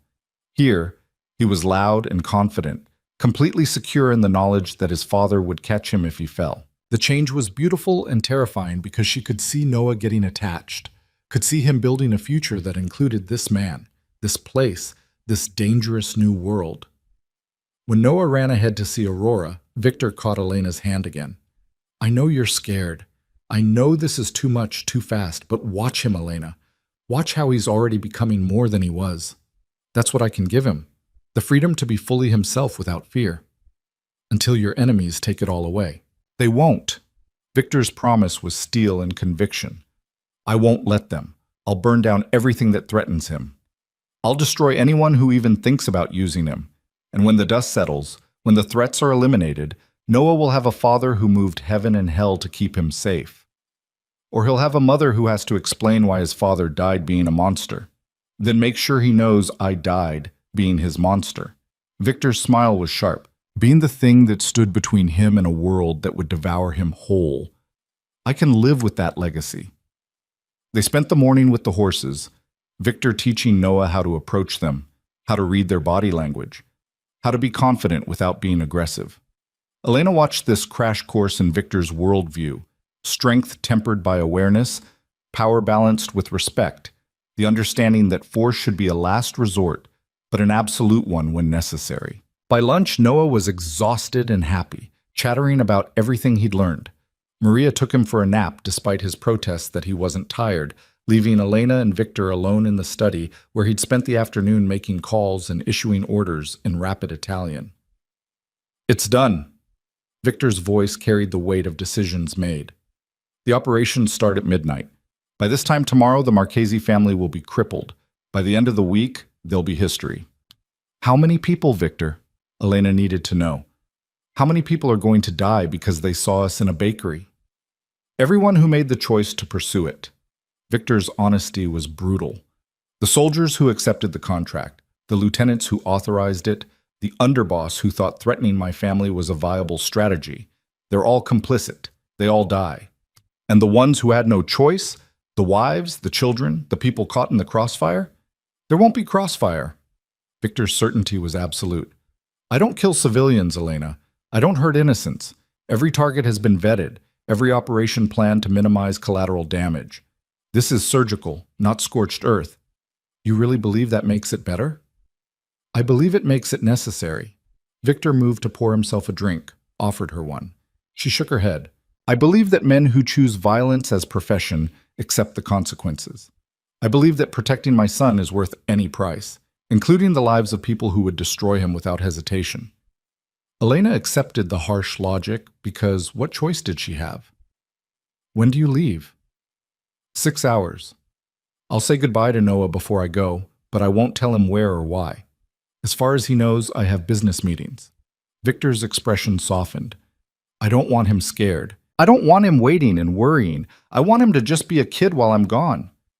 "He'll ask about you." "Then tell him I'll be back soon. Tell him I'm thinking about him. Tell him—" Victor's voice cracked.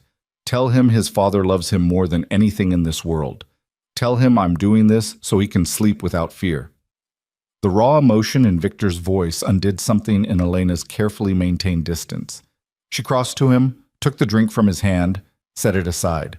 "Come back alive. Whatever you have to do, whoever you have to kill, just come back alive. Noah needs his father." "And you?"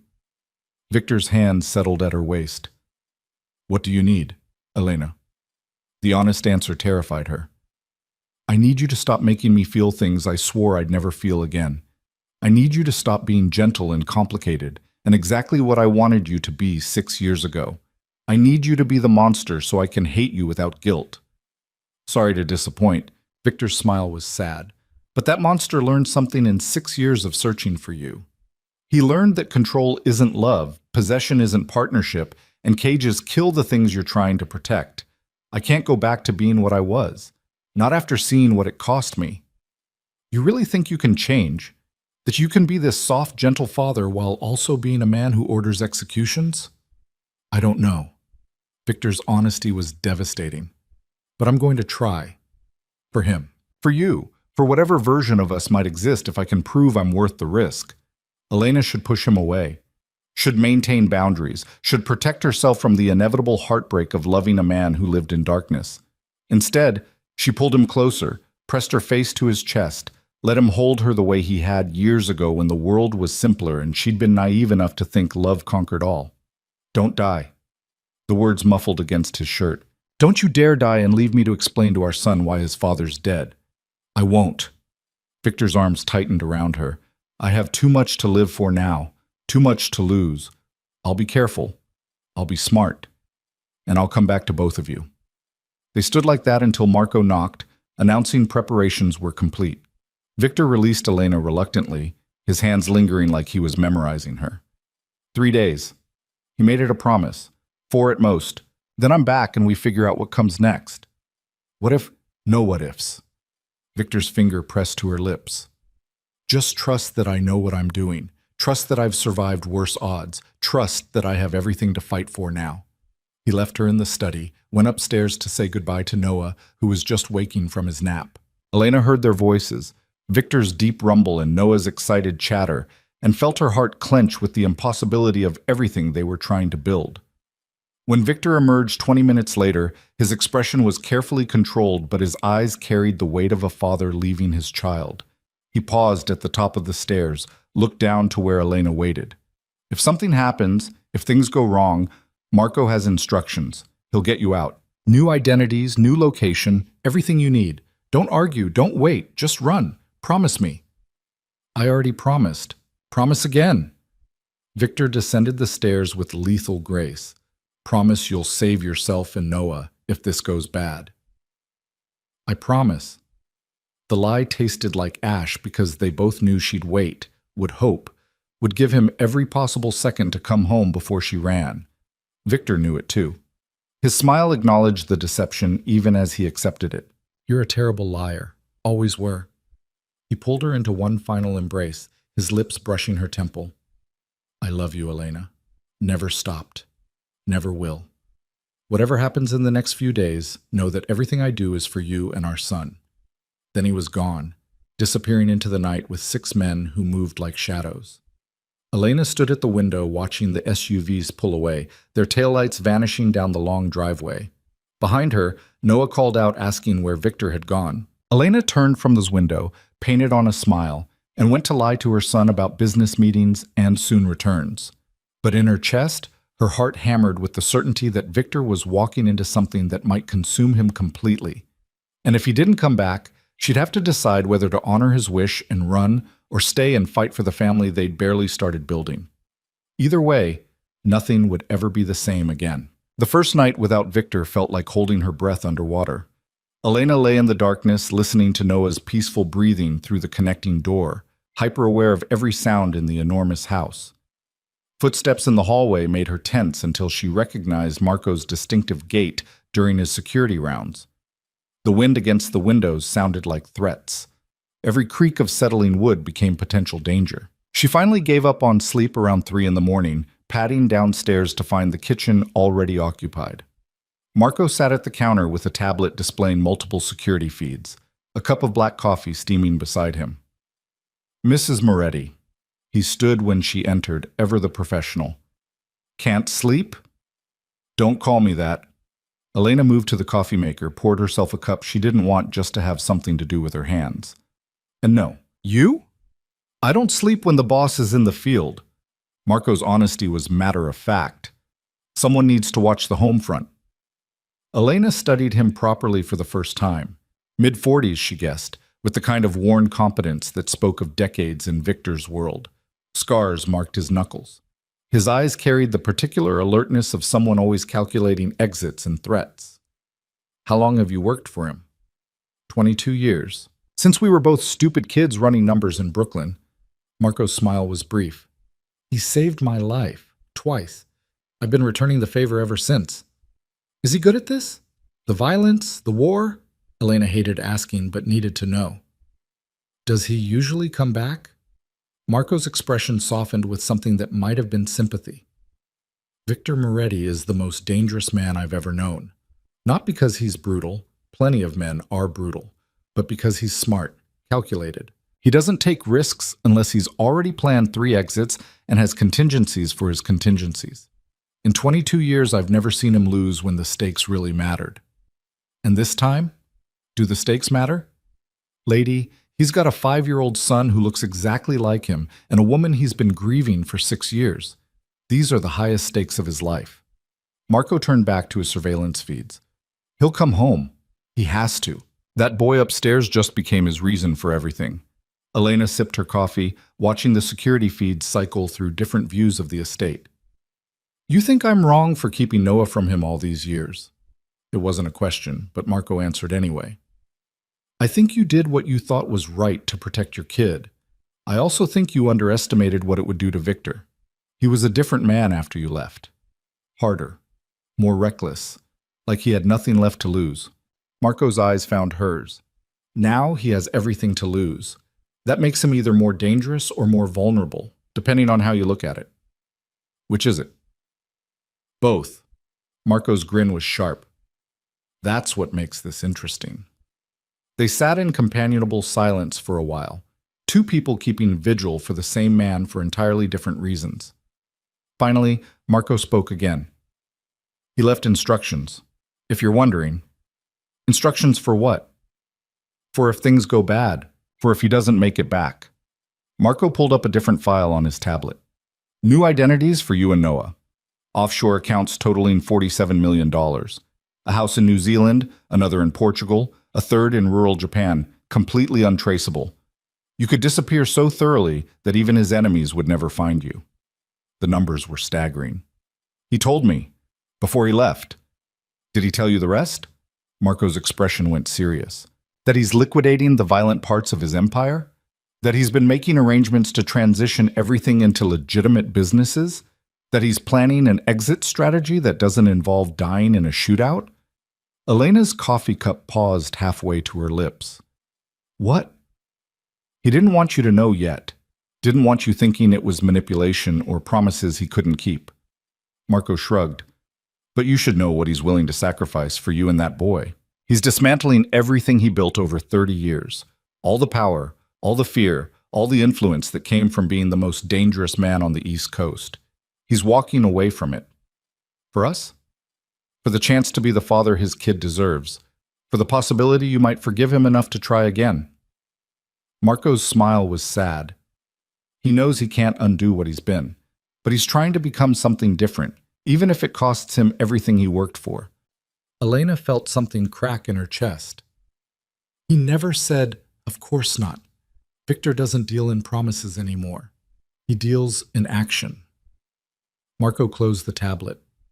But you should know, when he comes back, and he will come back, he's coming back different.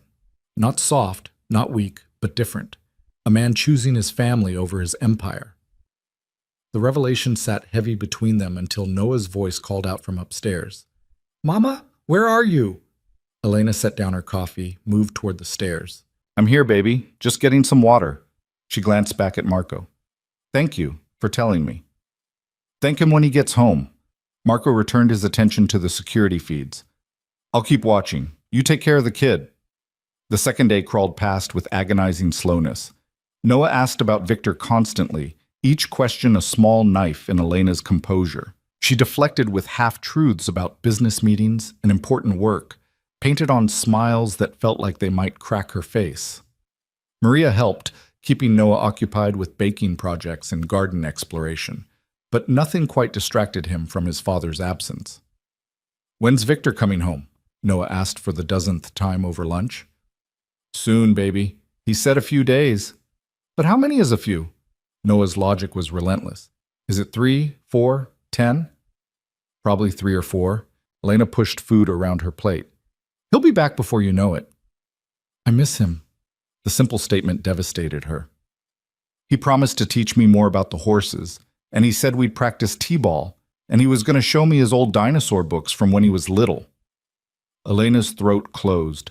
Victor had made all these promises, had created expectations, had woven himself into Noah's world with terrifying speed. And now her son was experiencing what she'd tried to protect him from, the fear of losing someone, the vulnerability of caring about a person whose life was constantly at risk. He'll keep his promises. Elena hoped she wasn't lying. Victor always keeps his promises. That night she found Noah crying in his room, clutching the stuffed dinosaur Maria had given him. What if something bad happens to him, like what happened at the bakery?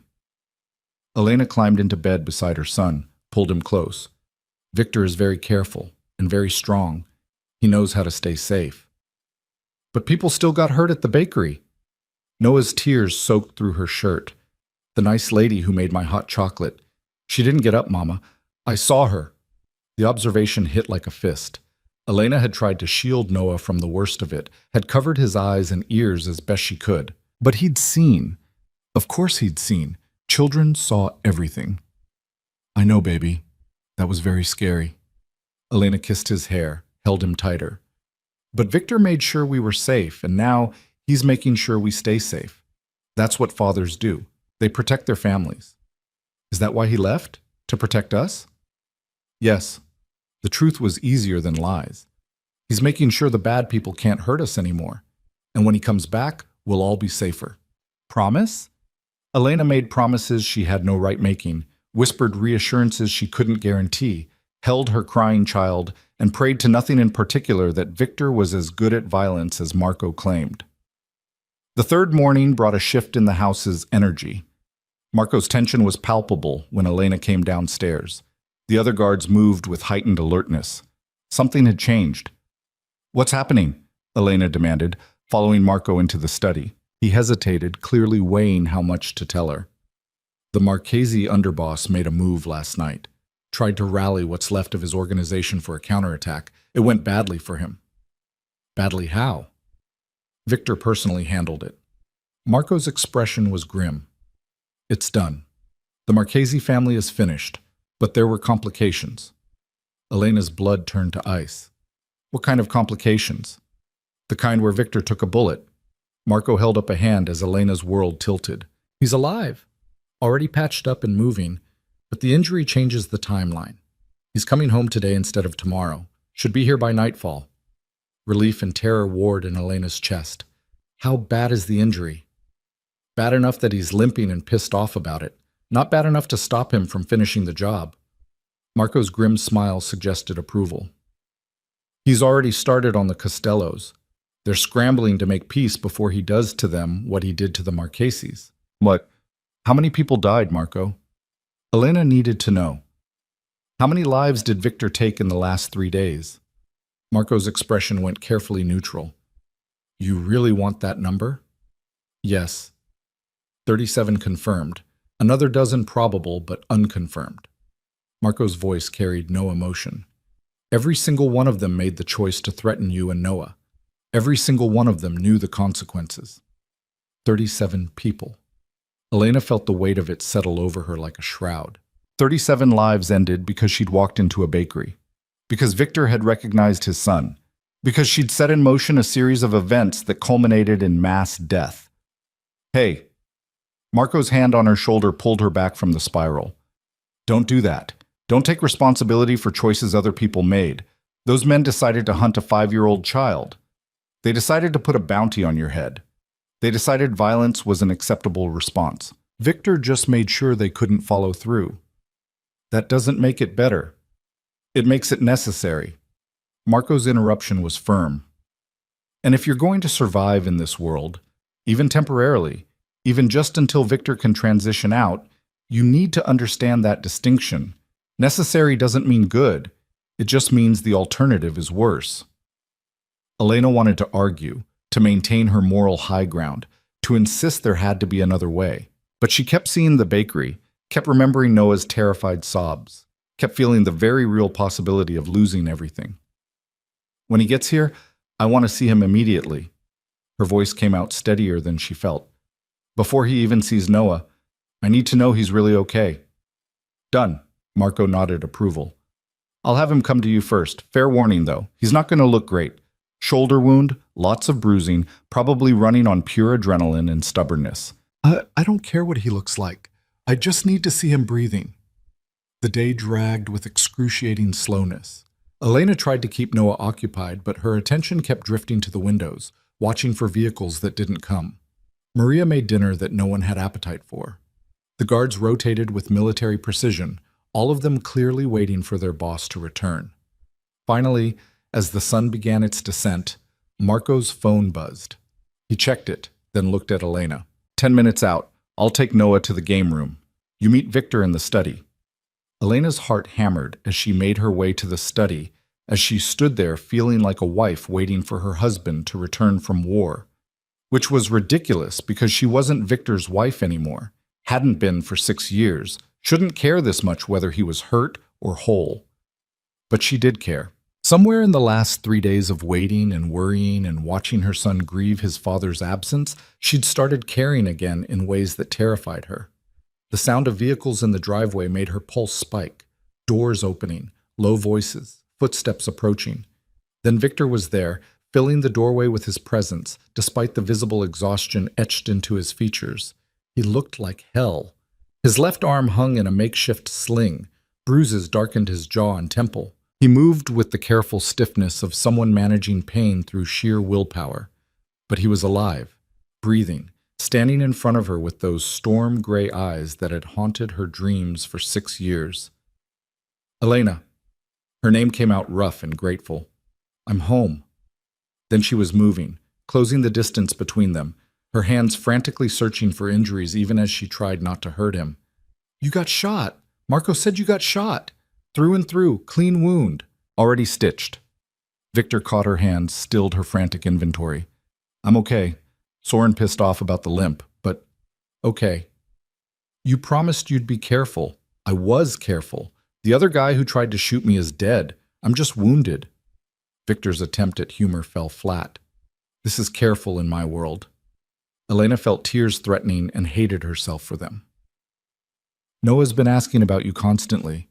He cried himself to sleep last night. Victor's expression crumpled. I'm sorry. I tried to finish faster, tried to get home sooner, but the Marchese underboss made a last stand and he stopped himself. You don't need the details. I'm here now. Can I see him? In a minute. Elena's hands came up to frame his face, her thumbs tracing the bruises with heartbreaking gentleness. First, tell me the truth.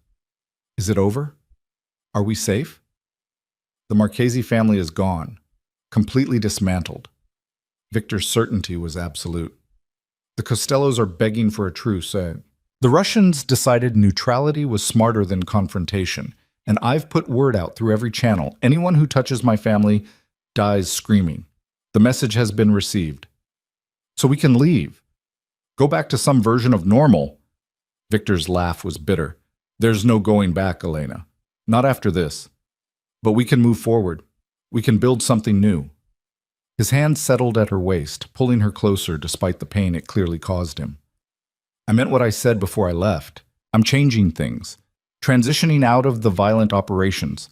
Building legitimate businesses that Noah can inherit without blood on his hands. Marco told me about the exit strategy, about what you're willing to give up. He talks too much. Victor's smile was fond despite the criticism. But yes, I'm done with this life, or I will be once the transitions are complete. Another year, maybe 2, and I'll be nothing more than a businessman with a questionable past. And your enemies? They'll just let you walk away? They'll respect that I earned retirement, or they'll die trying to prevent it. Victor's shrug was casual despite the deadly promise. Either way, Noah grows up with a father who attends PTA meetings instead of conducting wars. The image was so absurd, Victor Moretti at a parent-teacher conference, that Elena almost laughed. You really think you can do that? Be normal? I think I can try. Victor's forehead pressed to hers. I think I'll fail spectacularly at parts of it. I think I'll always be too controlling, too protective, too willing to solve problems with violence.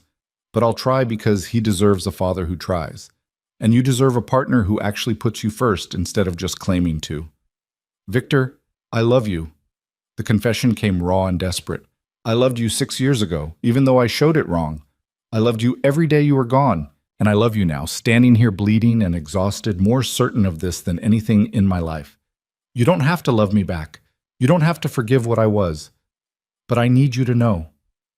Elena's tears finally spilled over. You can't just say things like that. Why not? I spent 6 years not saying it, thinking I had time, thinking you knew. Then you were gone, and I'd never actually told you. Victor's thumbs brushed her tears away. I'm done assuming. I'm done leaving things unsaid. I love you, Elena Cross. I love our son. And I'll spend whatever time I have left proving I can be worthy of both of you. The words undid her completely. She kissed him before she could think better of it, her lips finding his with desperate need. Victor made a sound between pain and relief, kissing her back with the fervor of a man starved for this connection. They broke apart when his sharp inhale indicated the kiss was aggravating his injuries. Elena pulled back, steadying him when he swayed slightly. You need rest, medical attention, probably pain medication, and I need to see my son. Victor's priority was clear. Then I'll rest. Then I'll let the doctor fuss. But first, I need Noah to know I came home like I promised. Elena couldn't argue with that. He's in the game room with Marco, but Victor, he saw things at the bakery. He's been having nightmares. He's scared of losing you. Then I'll show him I'm here, that I kept my promise. Victor moved toward the door, limping but determined. That's what fathers do, right? They come home. They keep promises. They show up even when it's hard. They found Noah building an elaborate block tower, his face serious with concentration. Marco saw them first, caught Victor's eye, then quietly excused himself. Noah. Victor's voice was soft. I'm back, champion. Noah's head snapped up. For a moment he just stared, taking in his father's battered appearance. Then he was moving, running across the room and launching himself at Victor with 5-year-old abandon. Victor caught him, despite the pain it clearly caused, lifting Noah with his good arm and holding him close. Hey, buddy. I missed you. You're hurt. Noah pulled back, his small hands hovering over the sling. Did the bad people hurt you? A little, but I'm okay. Victor settled onto the couch, keeping Noah in his lap. See? Still here. Still keeping promises. You said you'd teach me t-ball. Noah's accusation was heartbreaking. You said you'd come back soon and you were gone forever. 3 days isn't forever. It just felt long. Victor's hand smoothed Noah's hair. And I will teach you t-ball tomorrow, if my shoulder cooperates. If not, the day after. I'm not going anywhere, Noah. This is my home now. You and your mama are my home. Noah processed this with the seriousness of childhood. Mama said you were making us safe. Did you make us safe? As safe as I possibly can. Victor's eyes found Elena's over Noah's head. The people who wanted to hurt us can't anymore. We don't have to be scared. But you got hurt making us safe. Noah's logic was devastating. What if next time you don't come back? Then you'll remember that your father loved you more than anything. Victor's voice roughened. That he fought to protect you. That every choice he made was about keeping you and your mama safe. But Noah, I plan to come back every time.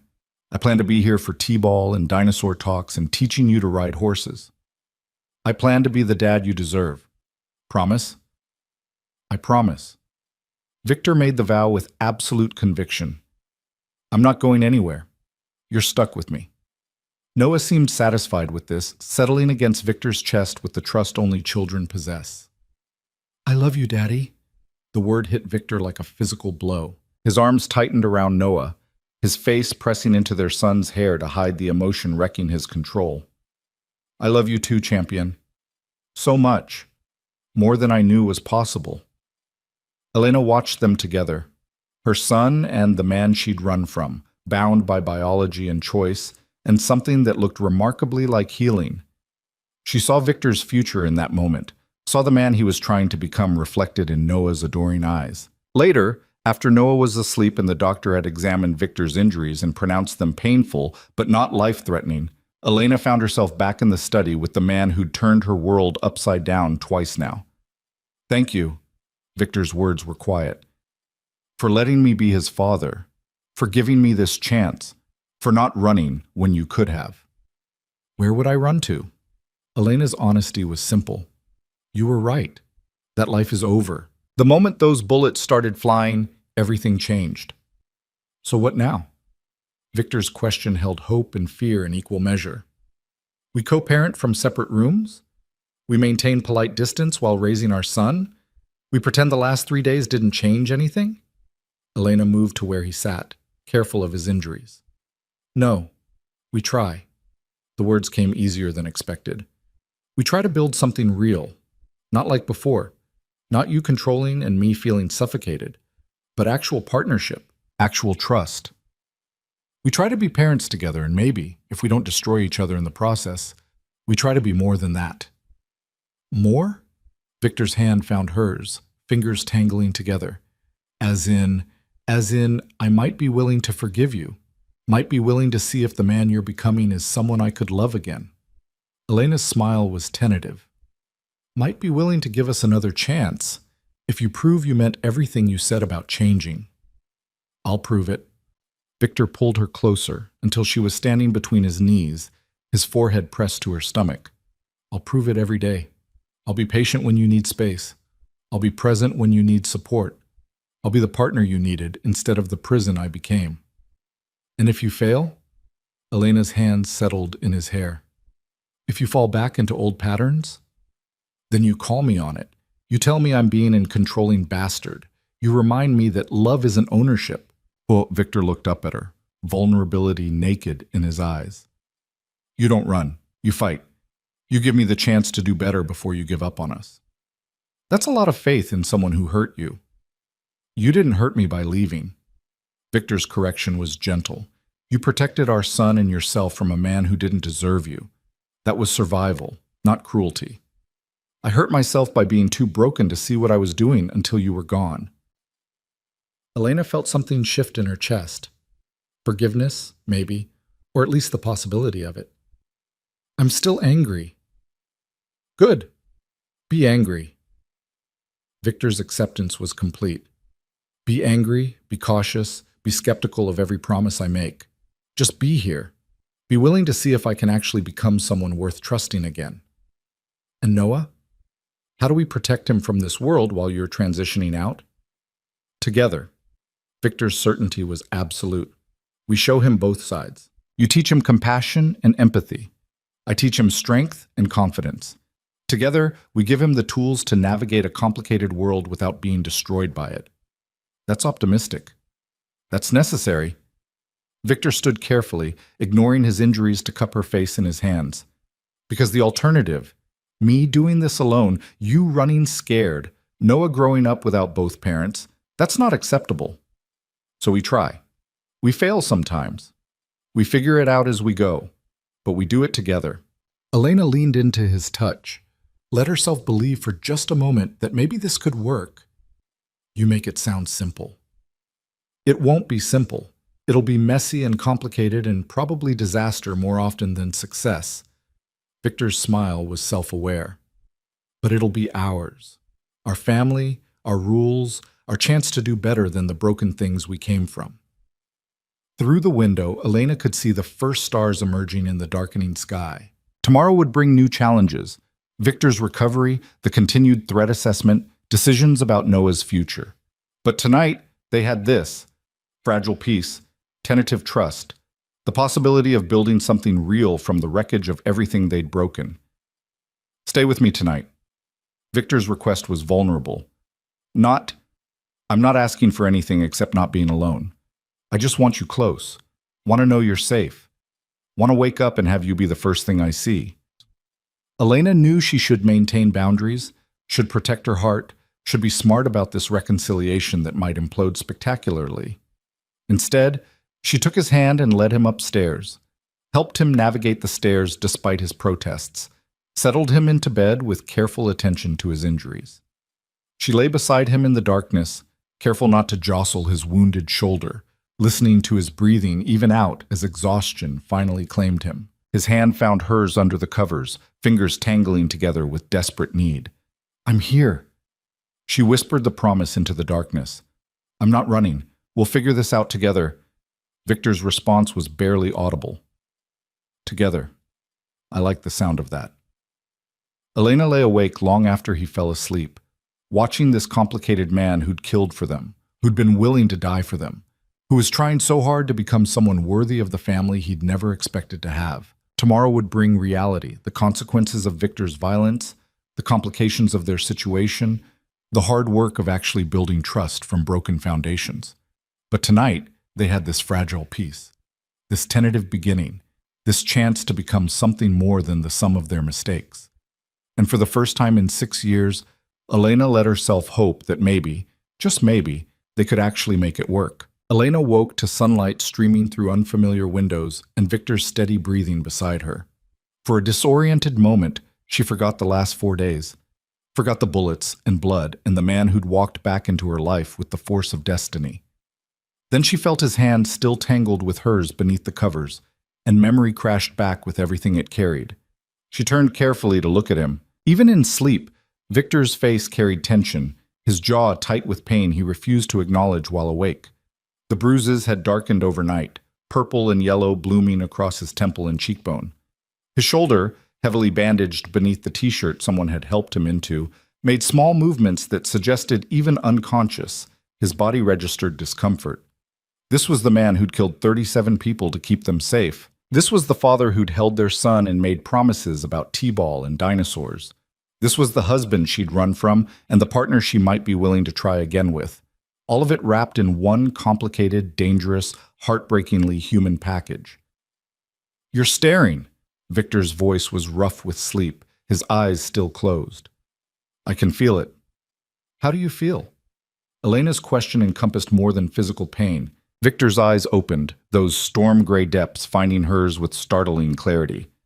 "Like I got shot, beat to hell, and came home to find the 2 people I love most actually waiting for me. So pretty damn good, all things considered." "You need pain medication. The doctor says a lot of things."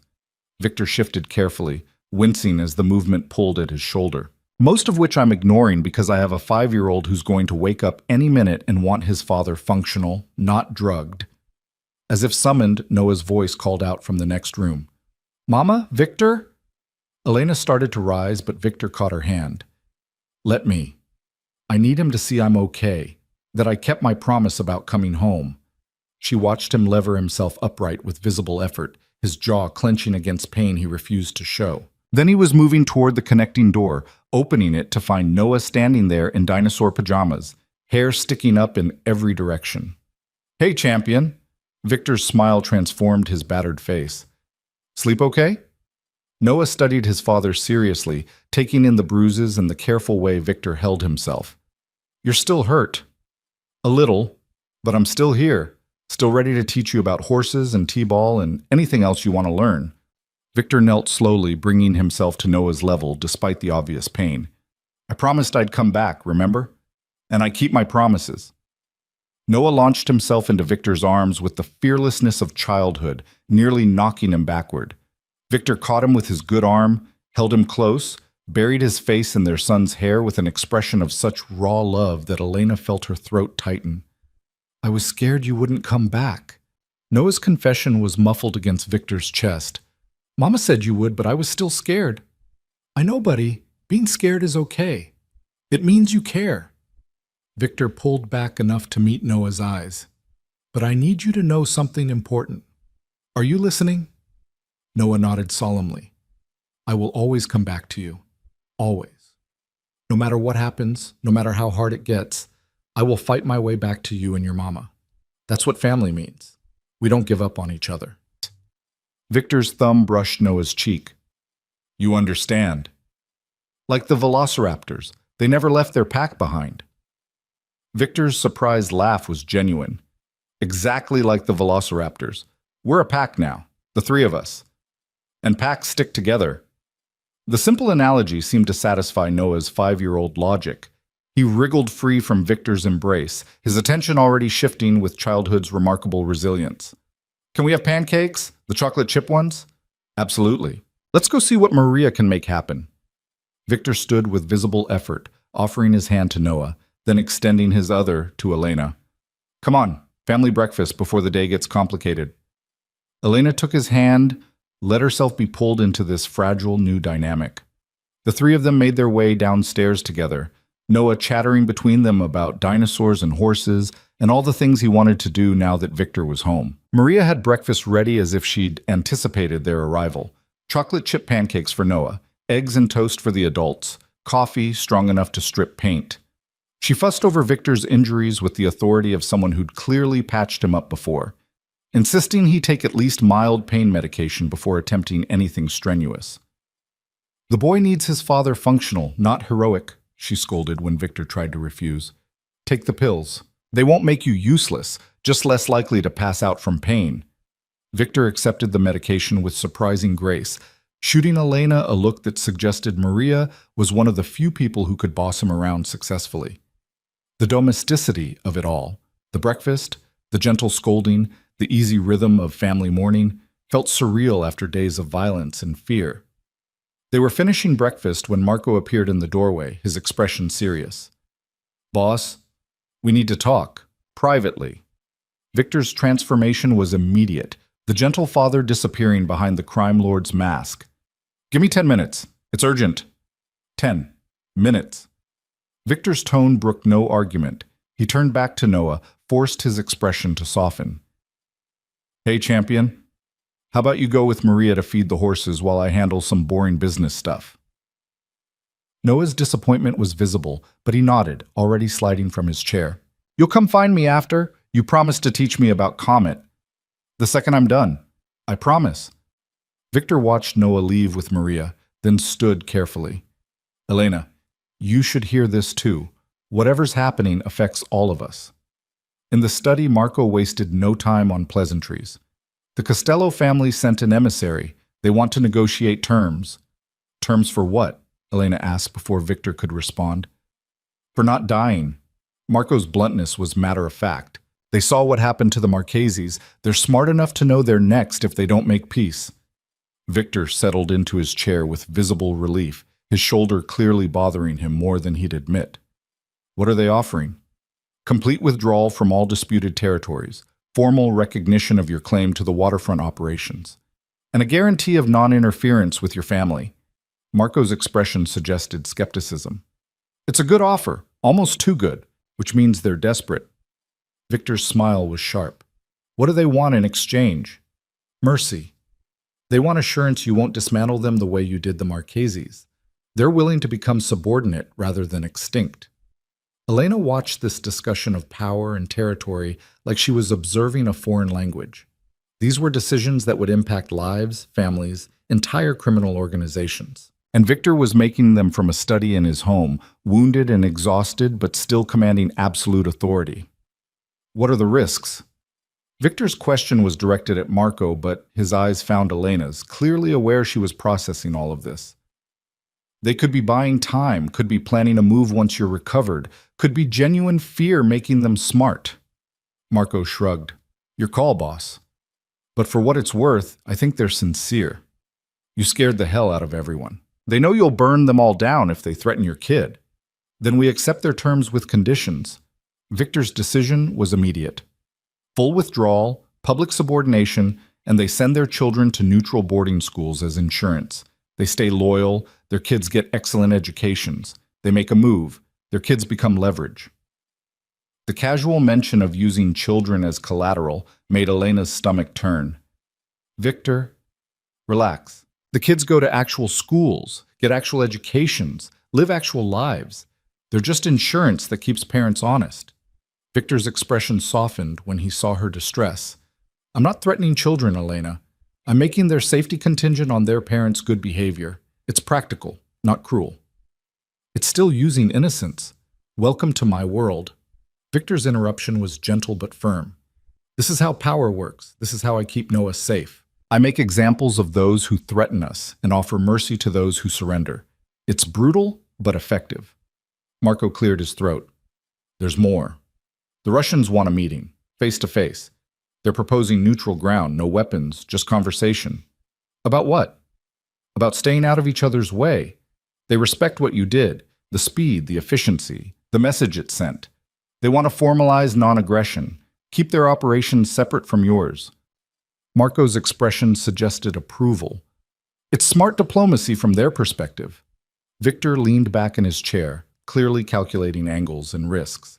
Set it up. Public location, daylight, my terms on security protocols. If they're genuine about peace, they'll accept the conditions. And if they're not genuine? Elena couldn't help asking. Then they die, and we move on to the next problem. Victor's casual certainty about dealing death should have horrified her. Instead, she found herself numbly accepting this was who he was, what he did, how he protected them. But I don't think they're playing games. The Russians are pragmatic. They saw an opportunity for expansion when the Marcheses fell. Now they're seeing that expansion comes with consequences they're not willing to pay. Marco nodded. I'll make the arrangements. Anything else? Yes. Accelerate the transition timeline. I want full legitimization of all operations within 18 months, not 2 years. Every dollar needs to be clean. Every business needs to be defensible in daylight. Victor's eyes found Elena's again. I meant what I said about walking away. I'm done with this life. I just need time to do it right. 18 months is aggressive, Marco warned. Some operations can't be unwound that fast without losing massive value. Then we lose value. I don't care. Victor's interruption was absolute. My son starts kindergarten in 6 months. I want to be able to attend parent-teacher conferences without wondering if the FBI is photographing attendees. I want to take him to t-ball games without armed guards. I want a life where the biggest threat is playground bullies, not rival crime families. Make it happen. Marco's expression softened with something that might have been pride. On it, boss. Anything else? Yeah, take the rest of the day off. You've been running security solo for 3 days. Get some sleep. That's an order. After Marco left, silence filled the study. Elena stood at the window, processing everything she'd just heard, trying to reconcile the brutal efficiency with which Victor dismantled threats against the gentle father who'd promised their son pancakes and dinosaur discussions. Say it. Victor's voice came from behind her. Whatever you're thinking, just say it. I don't know what I'm thinking. Elena's honesty was raw. Part of me is horrified by how casually you discuss killing people. Part of me is grateful you're willing to do it to keep us safe. Part of me is terrified of what Noah learns growing up around this. And part of me... She stopped herself. Part of you what? Victor's hand settled on her shoulder, gentle despite the conversation they were having. Part of me understands why you do it. The admission cost her. Part of me looks at our son and knows I do terrible things to protect him too. Maybe not the same things, maybe not with the same efficiency, but I'd cross lines I never thought I would. And that scares me more than anything else. Victor turned her to face him, his hands framing her face with heartbreaking tenderness. That's what makes you human, Elena. That capacity for violence in service of love. It doesn't make you a monster. It makes you a mother. But where does it end? When do we stop justifying brutality because it protects the people we love?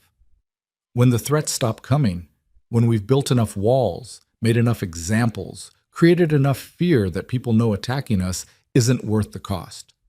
Victor's thumb brushed her cheekbone. I know it's not the answer you want. You want me to say there's a moral way to handle immoral people. But there isn't.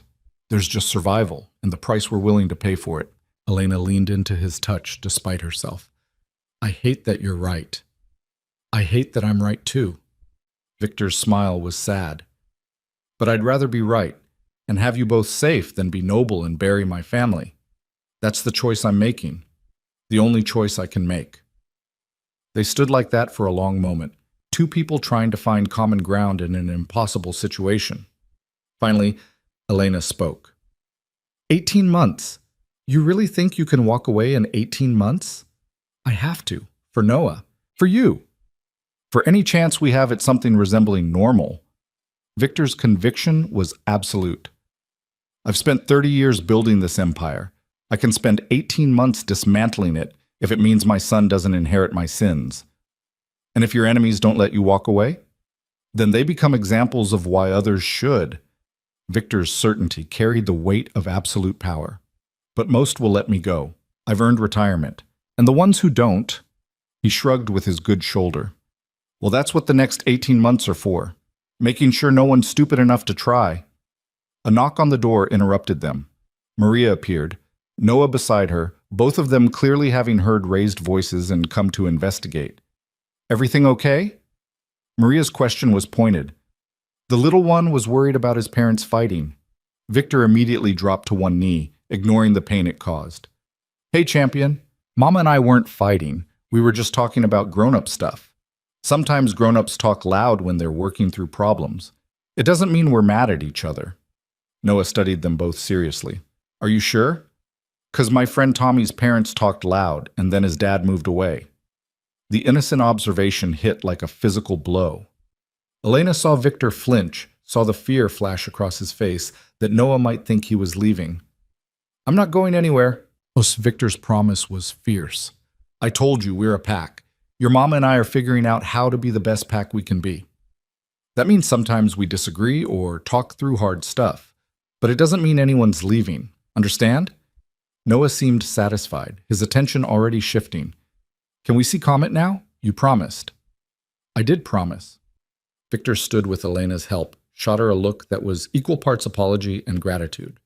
Let's go meet him properly. The four of them made their way to the stables, Victor and Elena walking close together while Noah raced ahead with Maria following at a more sedate pace. The afternoon sun was warm, the estate grounds peaceful in ways that belied the violence of the last few days.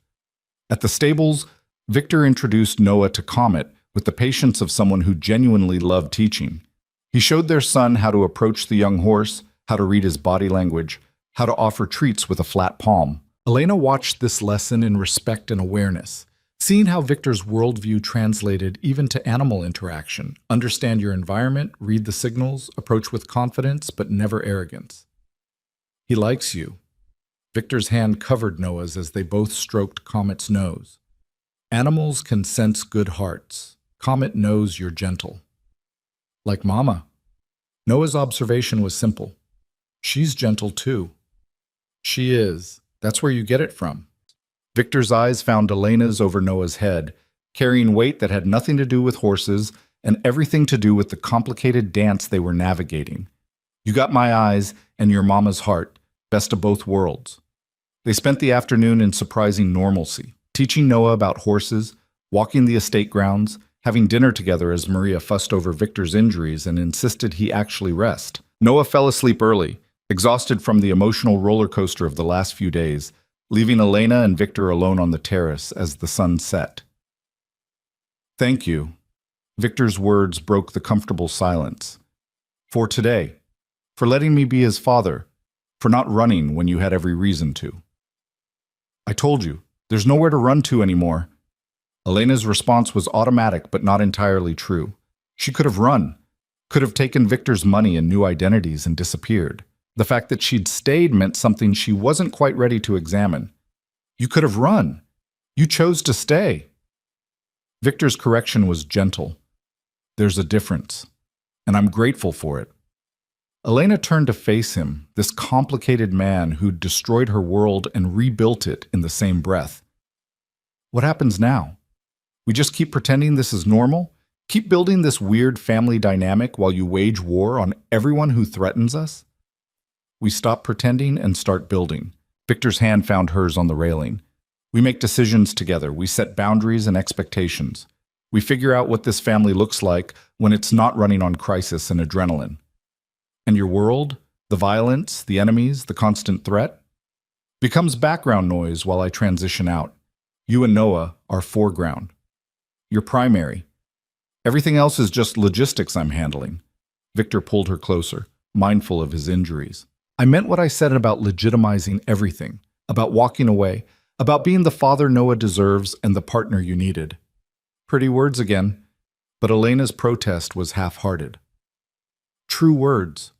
Victor's forehead pressed to hers. I love you, Elena. I loved you badly before, loved you wrong, loved you in ways that hurt instead of helped. But I'm learning, I'm trying, and if you give me the chance, I'll spend the rest of my life proving I can love you right. Elena felt her carefully maintained distance crumbling. What if I can't forgive you?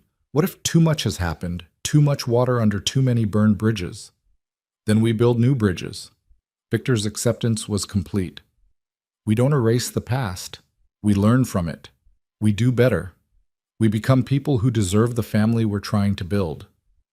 You make it sound possible. It is possible. Difficult, complicated, messy as hell, but possible. Victor's smile was self-aware. We're both broken people trying to raise a whole child. That's terrifying and beautiful, and exactly what millions of parents do every day. We're just doing it with more armed guards and former crime lords than most. The absurdity of it made Elena laugh despite everything. This is insane. This whole situation is completely insane. Welcome to my life. Our life. The insanity we're building together. Victor's kiss was gentle, seeking rather than demanding. But it's our insanity. We make the rules, we decide what family looks like. We choose each other or we don't, but either way, we do it honestly. Elena kissed him back, letting 6 years of distance and fear dissolve in the connection they'd never quite managed to kill. When they broke apart, breathless and wanting, she made a decision that terrified and exhilarated her in equal measure. Okay. Okay? Victor's confusion was visible. Okay, we try. We build this weird, complicated, slightly terrifying family. We figure out how to be partners instead of warden and prisoner. We give Noah both of us instead of forcing him to choose. Elena's hands fisted in Victor's shirt. But I have conditions. Name them. Victor's immediate acceptance showed how serious he was. First, you don't make decisions about Noah without me. No unilateral choices about his safety, his education, his future. We're partners or we're nothing. Agreed. What else? Second, you actually follow through on the transition. 18 months, Victor. I'm holding you to that. If you're still running criminal operations when Noah starts first grade, I'm gone. New identity, new country, completely disappeared. Victor's jaw tightened, but he nodded. Agreed. What else? Third, you let me have a life outside this estate.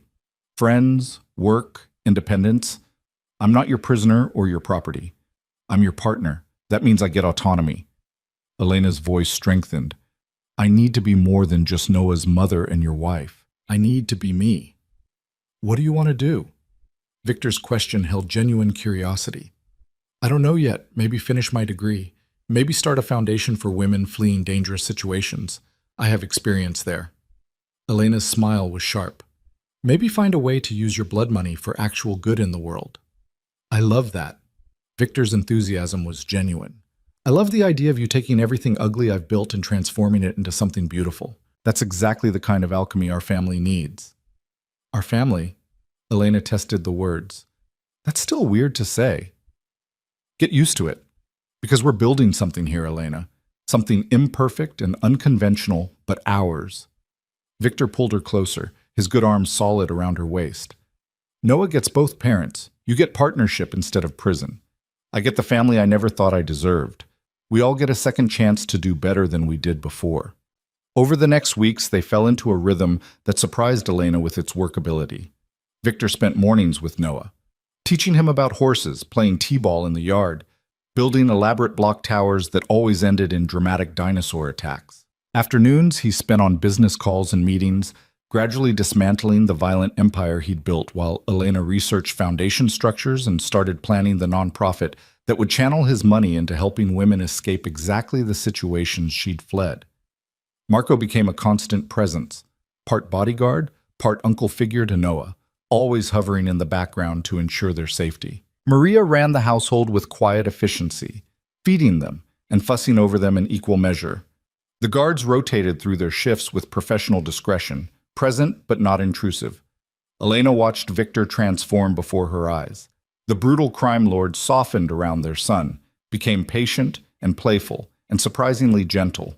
He attended a parent meeting for Noah's upcoming kindergarten enrollment, sitting in a classroom designed for 5-year-olds and discussing education philosophies with teachers who had no idea the polite, attentive father was also a man who'd killed dozens. The meeting with the Russians happened on neutral ground, a public park in broad daylight with dozens of witnesses. Victor returned unharmed and satisfied, a non-aggression pact signed and sealed with promises that would be kept because both sides understood the cost of breaking them. The Costellos sent their children to boarding schools in Switzerland and England, their compliance absolute after witnessing the Marchesi family's complete dismantlement. Other smaller organizations either fell in line or quietly dissolved, none of them willing to test whether Victor's protection of his family extended to preemptive strikes. Through it all, Elena and Victor navigated the complicated terrain of rebuilding trust. They had good days where everything felt possible, and hard days where old patterns threatened to reassert themselves. They fought about boundaries and parenting and how much danger was acceptable in their new normal. They made up with honest conversations and genuine compromise in the slow realization that they were actually becoming partners instead of adversaries. 3 months after the bakery incident, Elena woke to find Victor already awake beside her, watching her with an expression she couldn't quite read. "What?" She touched her face self-consciously. "Do I have something? I love you." The declaration was simple and devastating. "I know I've said it before. I know I'm probably saying it too much. But I need you to know it's real. Not desperation or fear of losing you or manipulation. Just love. Pure and simple and more certain than anything I've ever felt." Elena's throat tightened. "Victor, you don't have to say it back." Victor's thumb brushed her cheekbone. "You don't have to feel it yet, or maybe ever. I just need you to know that I do. That every choice I make, every decision about our future, every step toward legitimacy, it's all because I love you and Noah more than I've ever loved anything." The truth of it was written in his eyes, in the way he looked at her, in the man he was becoming. Elena felt her carefully guarded heart crack open just a little more. "I'm getting there." Her honesty was tentative. "I'm not there yet, but I'm getting there. The man you're becoming, the father, the partner, the person who's willing to dismantle everything for family, him I could love. I might already be starting to." Victor's smile was incandescent. "That's enough. More than enough. We'll get there together." They were interrupted by Noah's running footsteps and his delighted shout about Maria making special pancakes. The moment shattered into morning routine, but something had shifted between them, something that felt permanent. 6 months after the bakery, Victor made good on his promise. He signed papers transferring his last violent operation into legitimate holding companies. The docks became shipping and logistics. The protection rackets became private security firms. The money laundering became investment banking. Every dollar was clean, every business defensible, every connection severed from the criminal empire he'd built. He took Elena and Noah to the signing, made it a family event, showed their son what it looked like when someone chose family over power. "This is boring grown-up stuff," Noah complained, fidgeting in his chair. "This is your daddy choosing you over everything else." Elena's correction was gentle. "This is what love looks like. Making hard choices, giving up things that seem important, putting family first." Noah didn't fully understand, but he seemed to grasp that something significant was happening. "Are we safe now? Like really safe?" Victor knelt beside their son's chair, bringing himself to Noah's level. "We're as safe as I can make us, champion. There are no guarantees in life, but I've done everything possible to make sure the bad guys leave us alone. And if they don't..." He smiled with just a hint of the predator he'd been. "Well, your old man still remembers how to be very convincing about protecting his family." "Good." Noah's acceptance was simple. "Because I like it here. I like having a dad. I don't want anything to change." "Things will change, buddy. You'll grow up, start school, make friends, have adventures. But the important stuff, Mama and I loving you, us being a family, you being safe, that won't change. That's permanent." Victor's promise carried the weight of absolute conviction. That night, after Noah was asleep and the house had settled into quiet, Elena found Victor on the terrace where they'd had so many conversations about their complicated future. "You did it." She settled beside him, taking his hand without thought. "You actually walked away. I told you I would." Victor's smile was tired but satisfied. 18 months felt like forever when I was in it, but now it's done. I'm just a businessman with questionable past connections and a family I'd die to protect. "Just?" Elena's laugh was gentle. "Victor, you dismantled a criminal empire. You chose us over power. You became the father Noah deserves. That's not just anything. It's everything." Victor turned to face her fully. "You and Noah are everything. The rest was just noise I mistook for purpose. But this, being his dad, being your partner, building something real instead of something brutal, this is what I was supposed to be doing all along." Elena felt the last of her resistance crumble.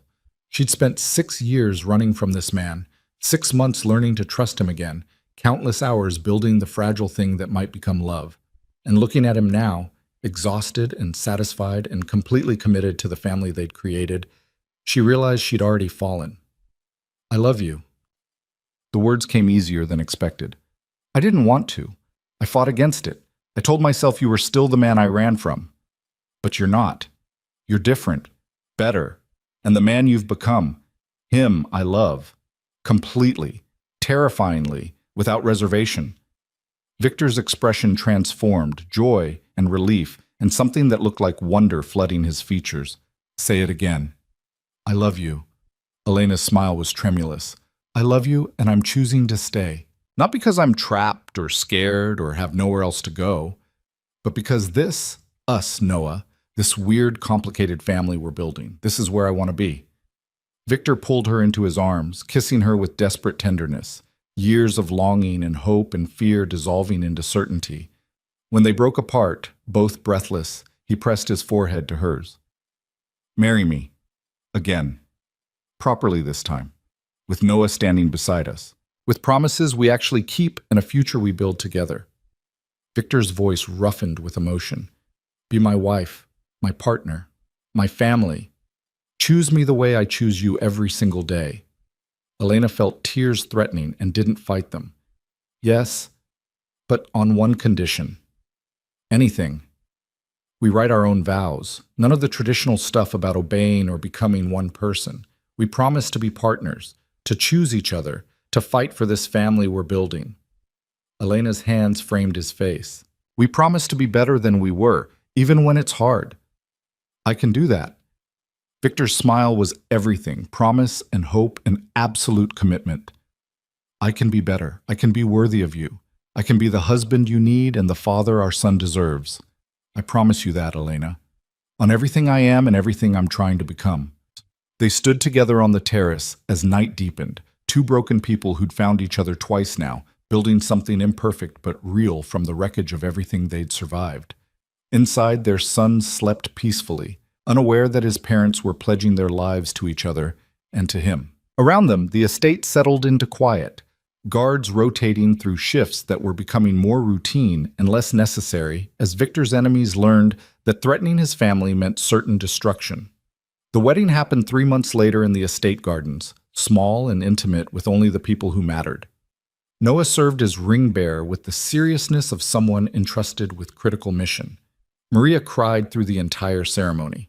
Marco stood as Victor's best man, his expression proud despite his usual stoicism. Elena wore simple white, no veil, no pretense that this was some fairy tale beginning. They'd already had their fairy tale and watched it burn. This was something different, something harder won and more honest. This was two people who'd hurt each other choosing to try again with open eyes and realistic expectations. Victor's vows were everything he'd promised. "I choose you, Elena, not because you're perfect or because this will be easy, but because you're you, strong and compassionate and willing to see past what I was to what I'm trying to become. I promise to be your partner, not your warden, to give you freedom, not a cage, to love you with actions, not just words, and to be the father our son deserves every single day for the rest of my life." Elena's response was equally honest. "I choose you, Victor, not because I've forgotten the past or because I'm sure this won't sometimes be terrible, but because you've proven you can change, can grow, can become more than the violence you were raised in. I promise to be your partner, not your prisoner, to build with you, not just survive you, to love you completely while remaining completely myself, and to raise our son together, teaching him to be better than both of us." They exchanged rings, simple platinum bands that promised permanence without ostentation. When the officiant pronounced them married, Victor's kiss was tender and reverent, a man grateful beyond measure for the second chance he'd been given. Noah's delighted cheer broke the solemnity, his 5-year-old voice carrying across the garden. "Now we're really a family, like a real pack."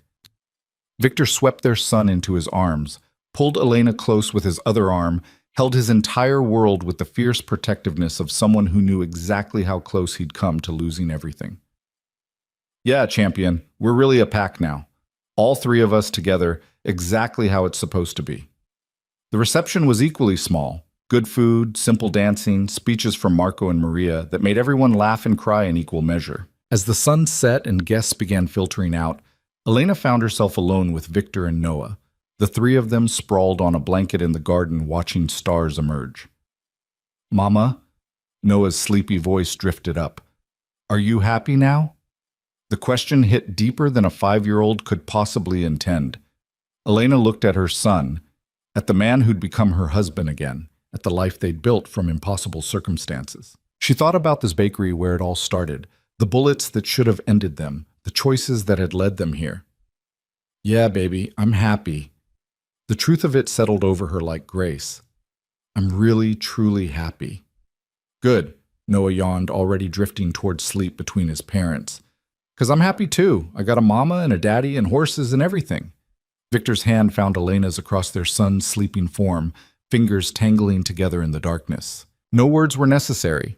They'd both traveled impossible distances to arrive at this moment, this peace, this family, this love that had survived everything thrown against it. Above them, stars wheeled in their ancient patterns, indifferent to human struggle and triumph.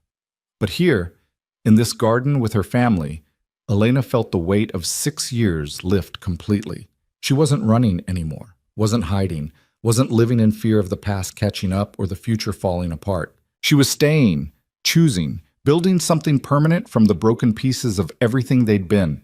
And for the first time since she'd fled into the night carrying Victor's child, Elena Cross Moretti felt completely, utterly, impossibly safe. Not because there were no more threats, not because danger had magically disappeared, but because she'd stopped facing it alone. She had a partner who would move heaven and earth to protect their family, a son who reminded them both why fighting for peace mattered, a future that held possibility instead of just survival. "I love you," she whispered into the darkness, to the man beside her and the child between them and the life they'd chosen together. Victor's response was certain and true. "I love you too. Both of you. More than anything. Forever." And in that moment, with her family surrounding her and stars wheeling overhead, Elena believed him completely. This was their ending, their beginning, their imperfect, complicated, absolutely real happily ever after. Together, exactly as they were meant to be.